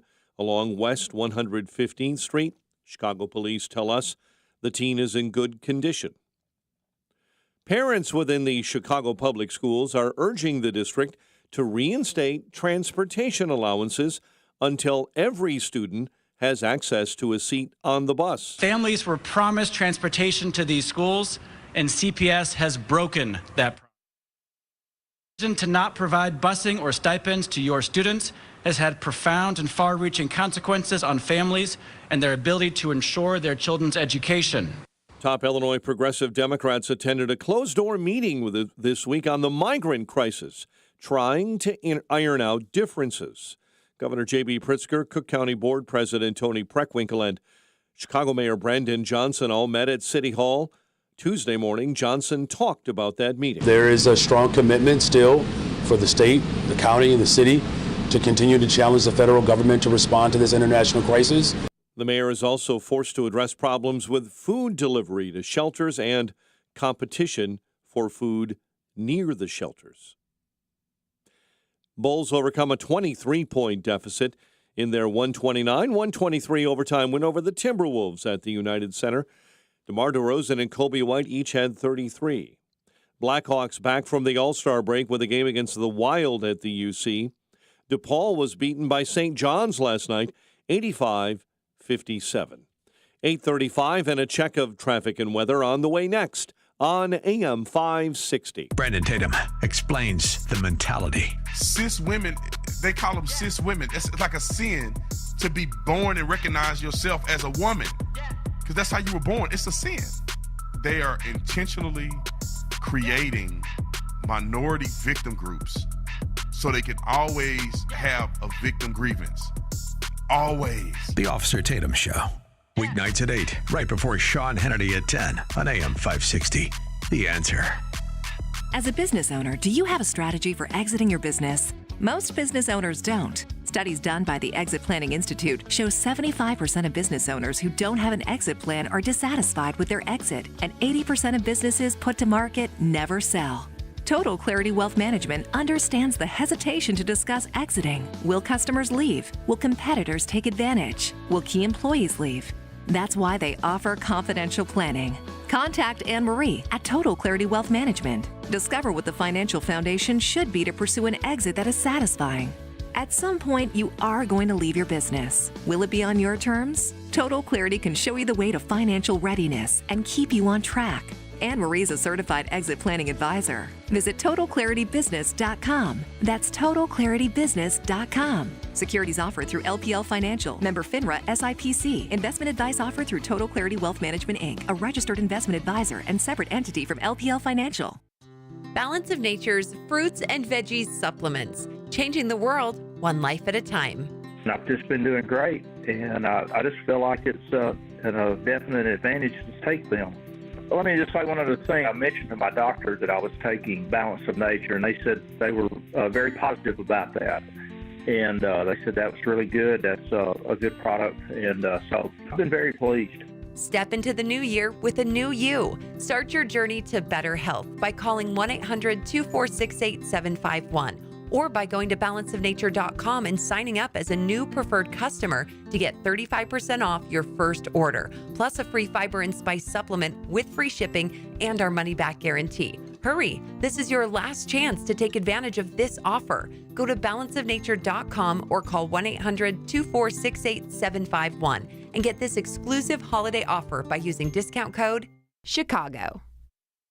Urgent Camp Lejeune settlement message. On September 6th, the government announced it will soon begin providing fast, guaranteed settlements to Camp Lejeune Marines, families, and civilians. Awards will range between $100,000 and $550,000, with an option for higher amounts. If you or a loved one spent time at Camp Lejeune and suffered cancers of the bladder, liver, or kidneys, leukemia, non-Hodgkin's lymphoma, Parkinson's, or kidney issues, you may qualify for compensation and could be paid within 60 days after accepting your settlement, with your VA benefits fully protected. You may be entitled to a significant financial award for your Camp Lejeune claim, but you must act now. Call the James Harris Law Camp Lejeune helpline now to get the compensation you deserve. We're already fighting for thousands harmed by the water at Camp Lejeune. Call now or you may forever lose your right to be awarded a settlement between $100,000 and $550,000. For your free evaluation, call 800-299-7878. That's 800-299-7878. 800-299-7878. 8:38. Let's get an update on the roads. Team Hochberg Traffic Center time is a service of Robert Half. Robert Half research indicates 9 out of 10 hiring managers are having difficulty hiring. Robert Half is here to help. Their recruiting professionals use proprietary AI to connect businesses with highly skilled talent. At Robert Half, they know talent. RobertHalf.com today. As you're traveling on the inbound Kennedy, it is a solid hour this morning from O'Hare into the Burns Circle interchange. The Ike-In, you're jammed up 5th Avenue to Kedzie. It is an hour and 10 from 390 into the old post office. Stop and go on the Stevenson between Harlem and the Dan Ryan. 1 hour in from 355 into DuSable Lakeshore Drive. Chicago's Morning Answer with Dan and Amy continues next. AM 560 Weather Center forecast. Patchy morning fog, a dense fog advisory up until 11 for the far western suburbs. Otherwise cloudy and mild and a high near 50. Mostly cloudy and 31 right now. Your next news update is at 9.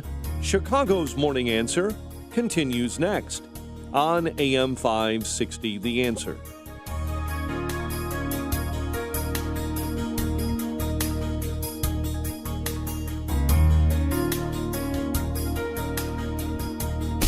Now, from the Signature Bank Studios. If you're looking for the latest news, insight into what it means, and the sharpest opinion, there's only one station in Chicago where you can turn, and it's this one. We're AM 560, The Answer. Top of the morning, Dan, and it for Amy is John Cass, johncastnews.com. Have you signed up for johncastnews.com yet? You should. You get columns from John as well as a lot of other deep thinkers. Occasionally, John even lets me besmirch his outlet with my ravings. Welcome. Yeah.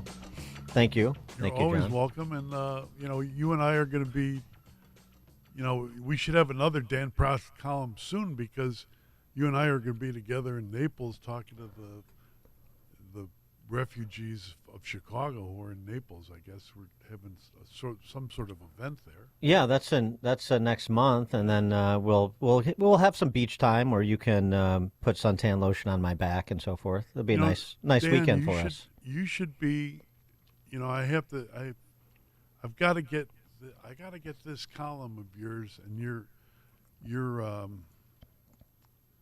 commentary should be before every conservative mind in the country. It's that important.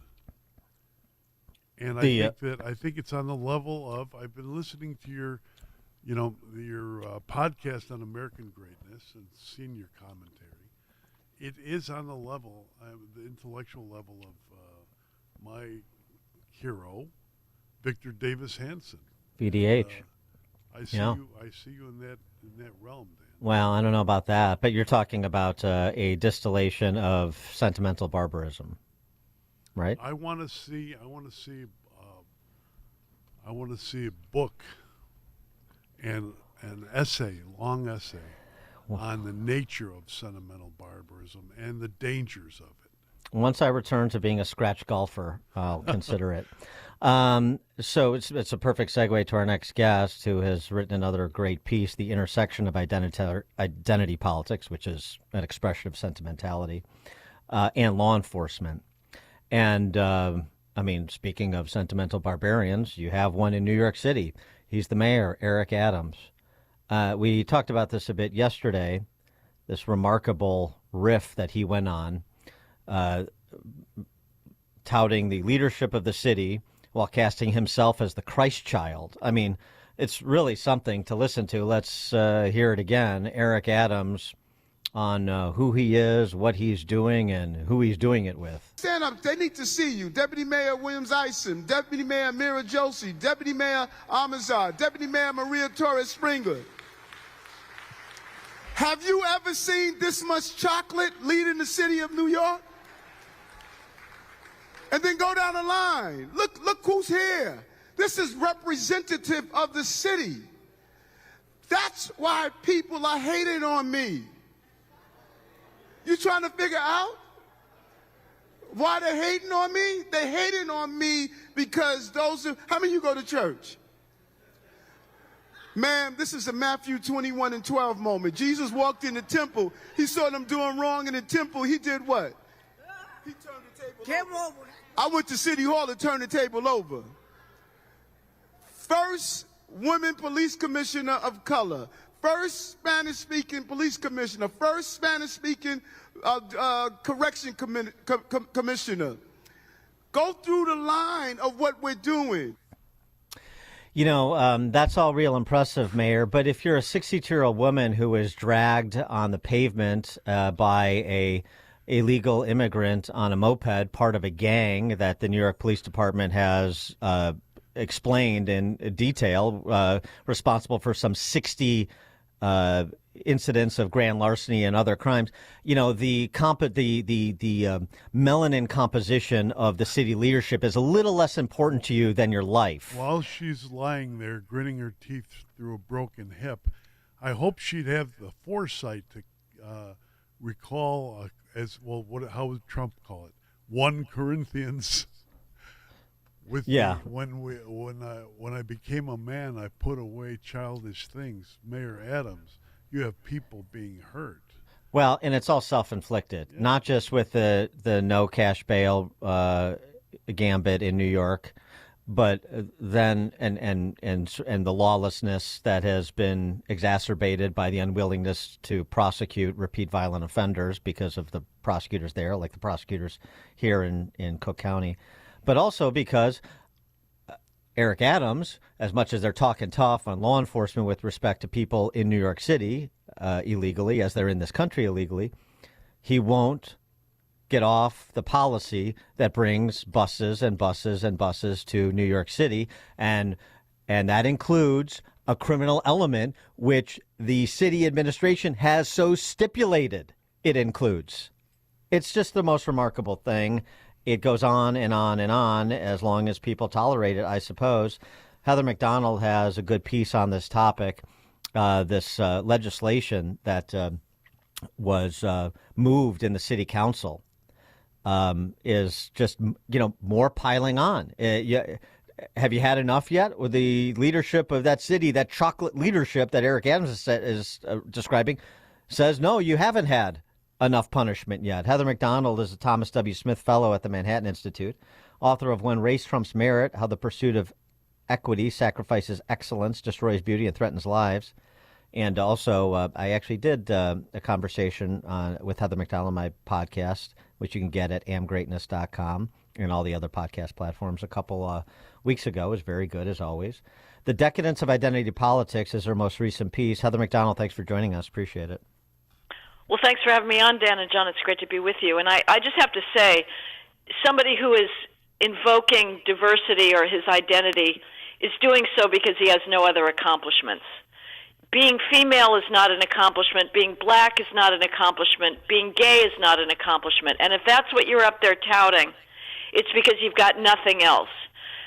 We should absolutely stop this identity cult, but instead we have now the police that have bought into it. Not only in New York City do we have a new stop form that is requiring the cops to put down the race and sex of everybody that they stop virtually. I mean, this is not just the usual, what's known in the legal field as a Terry stop, which is a more intrusive stop where somebody's not free to go. But if an officer just is trying to talk to crime victim witnesses to get as much information after a shooting, every single person that cop approaches to say, did you see the drive-by, can you give me any information, he's got to list the race and sex of that person, which is going to lead to enormous amounts of paperwork, slow policing down, all because of this phony idea that if the police stop more minority civilians, it's because they're racist. That's not the case. The reason that there are higher numbers of stops of minority civilians is because they are in neighborhoods that are very high crime thanks to minority criminals. We are engaged in this complete lack of truth, lack of honesty about the fact of inner city crime, and we're pretending that it does not exist, and instead we're blaming the cops for simply giving us a message we don't want to hear about the breakdown in the inner city. What is the policy aim of having too many, what is this called again? The legislation is... How Many Stops Act? How Many Stop. Yeah, what is the professed policy aim? If I'm a real cop, a real police, right? Not the house cats, but the real coppers. homicide detective, somebody on the street.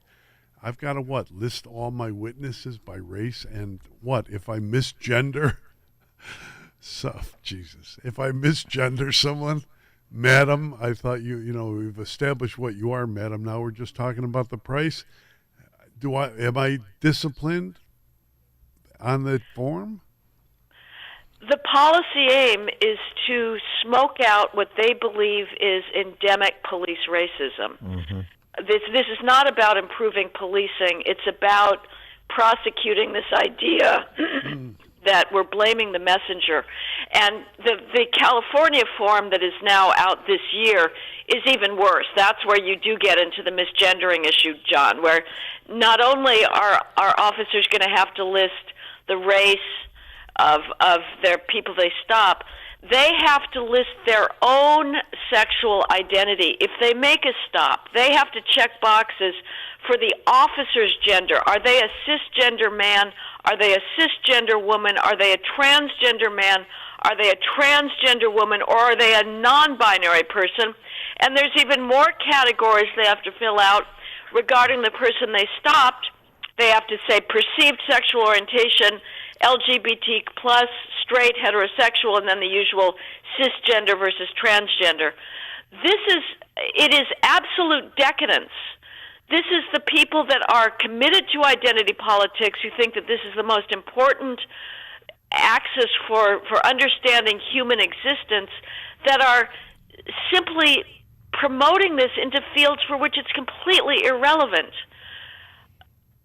That has nothing to do, figuring out what the officer's sexual identity is has nothing to do with fighting crime, but it's all about simply promoting this idea that we should remain divided by these fake identity categories and that those are the most important things in our lives. And by the way, it should be noted that there is a bunch of victims' families who are in New York City who are rallying against this How Many Stops Act. Right, and in New York and in California, you have a group of police officer associations who have actually managed to get a temporary restraining order from a judge against this new 8-page form that requires officers to list their own sexual identities. So there's pushback, but who knows, whether the judges will capitulate to this eventually or the victims will get a voice. Right now, you have the advocates that only care about criminals. The whole Black Lives Matter movement is absolutely indifferent to black victims. They've never once protested those black children that have been killed. Jocelyn Adams in Chicago. Was there a Black Lives Matter rally on her behalf? No, of course not. They decided to throw in their lot with black criminals rather than black victims. The official Chicago, like the Cook County State's Attorney or and Alvin Bragg in New York, they participate by promoting this because they think in those terms publicly and direct the dialogue to be all about racial politics rather than protecting, some innocent black woman from being assaulted, having her hips broken by some Venezuelan gang. I mean, this is it is like a grotesque comedy. It's like something, if it could be written, if Hieronymus Bosch were a writer rather than a painter, he would do something on this. But he leaves it to Heather McDonald and Dan Proft to explain it. But my God, it's just amazing. Well, Amazing. I mean, this is not as serious as law enforcement, but it speaks to the larger cultural rot that you're describing, Heather. Legislation has been introduced in Illinois you may want to take judicial notice of. The Secretary of State shall include data fields on annual report form that a corporation will report the aggregate demographic information of its directors and officers, race, ethnicity, gender, disability, veteran, sexual orientation, gender identity. Same thing with charitable organizations that report grants of $1 million or more, and so on and so forth. So this counting by race and every other identity is, is quickening, if anything, in spite of the Harvard admissions case at the Supreme Court, in spite of the self-immolation of a couple of Ivy League presidents. It is still on full throttle. Well, and it will continue to be on full throttle as long as we have these vast academic skills gaps and crime behavior gaps. We are insisting on equality of outcome in order to turn our eyes away from the fact that there is a huge failure of family culture, of education in the inner city, so that if you hire on the basis of merit and on colorblind excellence, you will not have a proportionally diverse workforce. That's not because we're a racist society today. It's not because employers are racist. It's because 66% of black 12th graders don't even possess the most partial mastery of the most basic 12th grade math skills, like being able to do arithmetic. That's why Google does not have 13% black computer scientists or engineers, but we don't want to talk about that, and we would rather blame ourselves for phantom racism than acknowledge the fact that there are still very, very large skills gaps. And when it comes to crime, the reason we have black overrepresentation in the prison system is not because the criminal justice system is racist. It is not. It's because the police are going where crime is happening, where people are being gunned down in these barbaric drive-by shootings. And that's because of family breakdown, again, where young black males are not being socialized, and they're out there gunning down their gang rivals when they feel dissed. That's the problem. But instead, America would rather declare itself white supremacist, something that Joe Biden can't tire of declaring, than looking hard on at the pathologies of inner city culture. Heather McDonald, Thomas W. Smith Fellow at the Manhattan Institute. The book, When Race Trumps Merit, How the Pursuit of Equity Sacrifices Excellence, Destroys Beauty, and Threatens Lives. Heather, always a pleasure. Thank you. Thank you, Dan and John. And she joined us on the Turnkey.Pro answer line. Connect with Dan and Amy using the AM560 mobile app. Download it today at 560theanswer.com/mobile. No spin, no agenda, just the news. That is what The Center Square gives readers every day, covering vital issues like crime, border policies, and education. The Center Square focuses on holding state and federal government accountable to you, the American taxpayer. Sign up for your state's Center Square newsletter at thecentersquare.com. No spin, no agenda, just news. That's thecentersquare.com. Signature Bank is Chicago's fastest growing independently owned business bank. It's a bank where relationships still matter. Signature Bank knows your name and your story. I'm Dan Proft, and I know this because Signature Bank is my business bank. I'm Larry Nora, founder and CEO of You Store It, a network of award-winning self-storage facilities in the Chicago area, and a customer of Signature Bank. We've developed over 70 storage centers throughout the city and suburbs, and our business continues to grow.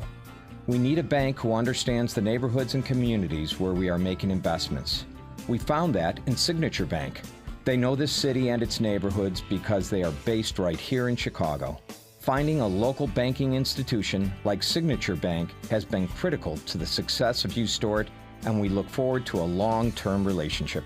Signature Bank is looking for their next success story. To learn more about turning your business vision into reality, visit signaturebank.bank. Signature Bank, helping local businesses succeed. Member FDIC, Equal Housing Lender. 50 years of precision tooling. Now that's a lot of job shop work and custom parts. And it's why Bruscher Machining is the go-to CNC turning and machining company in Chicagoland. If you have a custom project, whether it's a single prototype or a short-run production of a few thousand pieces, give them a call today for your free custom quote, 630-876-1661.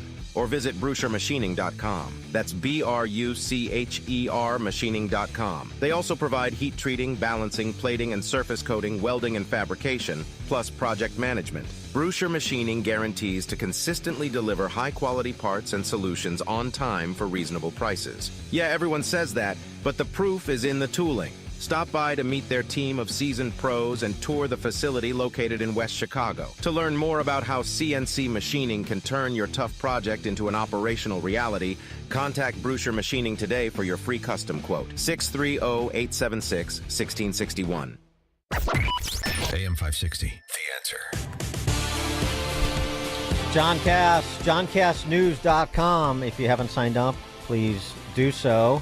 John, thanks for sitting in for Amy. We appreciate it. Always fun. Love to do this. And remember, when you sign up, you might read a column by Dan Prout. It can happen from time to time. You never know. Right. You never know where I'm lurking. John, thanks for joining us. Thanks, everybody, for tuning in. Now we turn it over to Mike for the news. Inbound Eden's pavement repair starts in our next hour. Teen shot on the south side as Chicago police investigates. CPD is also investigating the death of an infant on the north side. Bulls come back to beat the Wolves in OT. And WIND Chicago News Time, 9 o'clock. A search for missing Marines. I'm Dave Anthony, Fox News. After a helicopter did not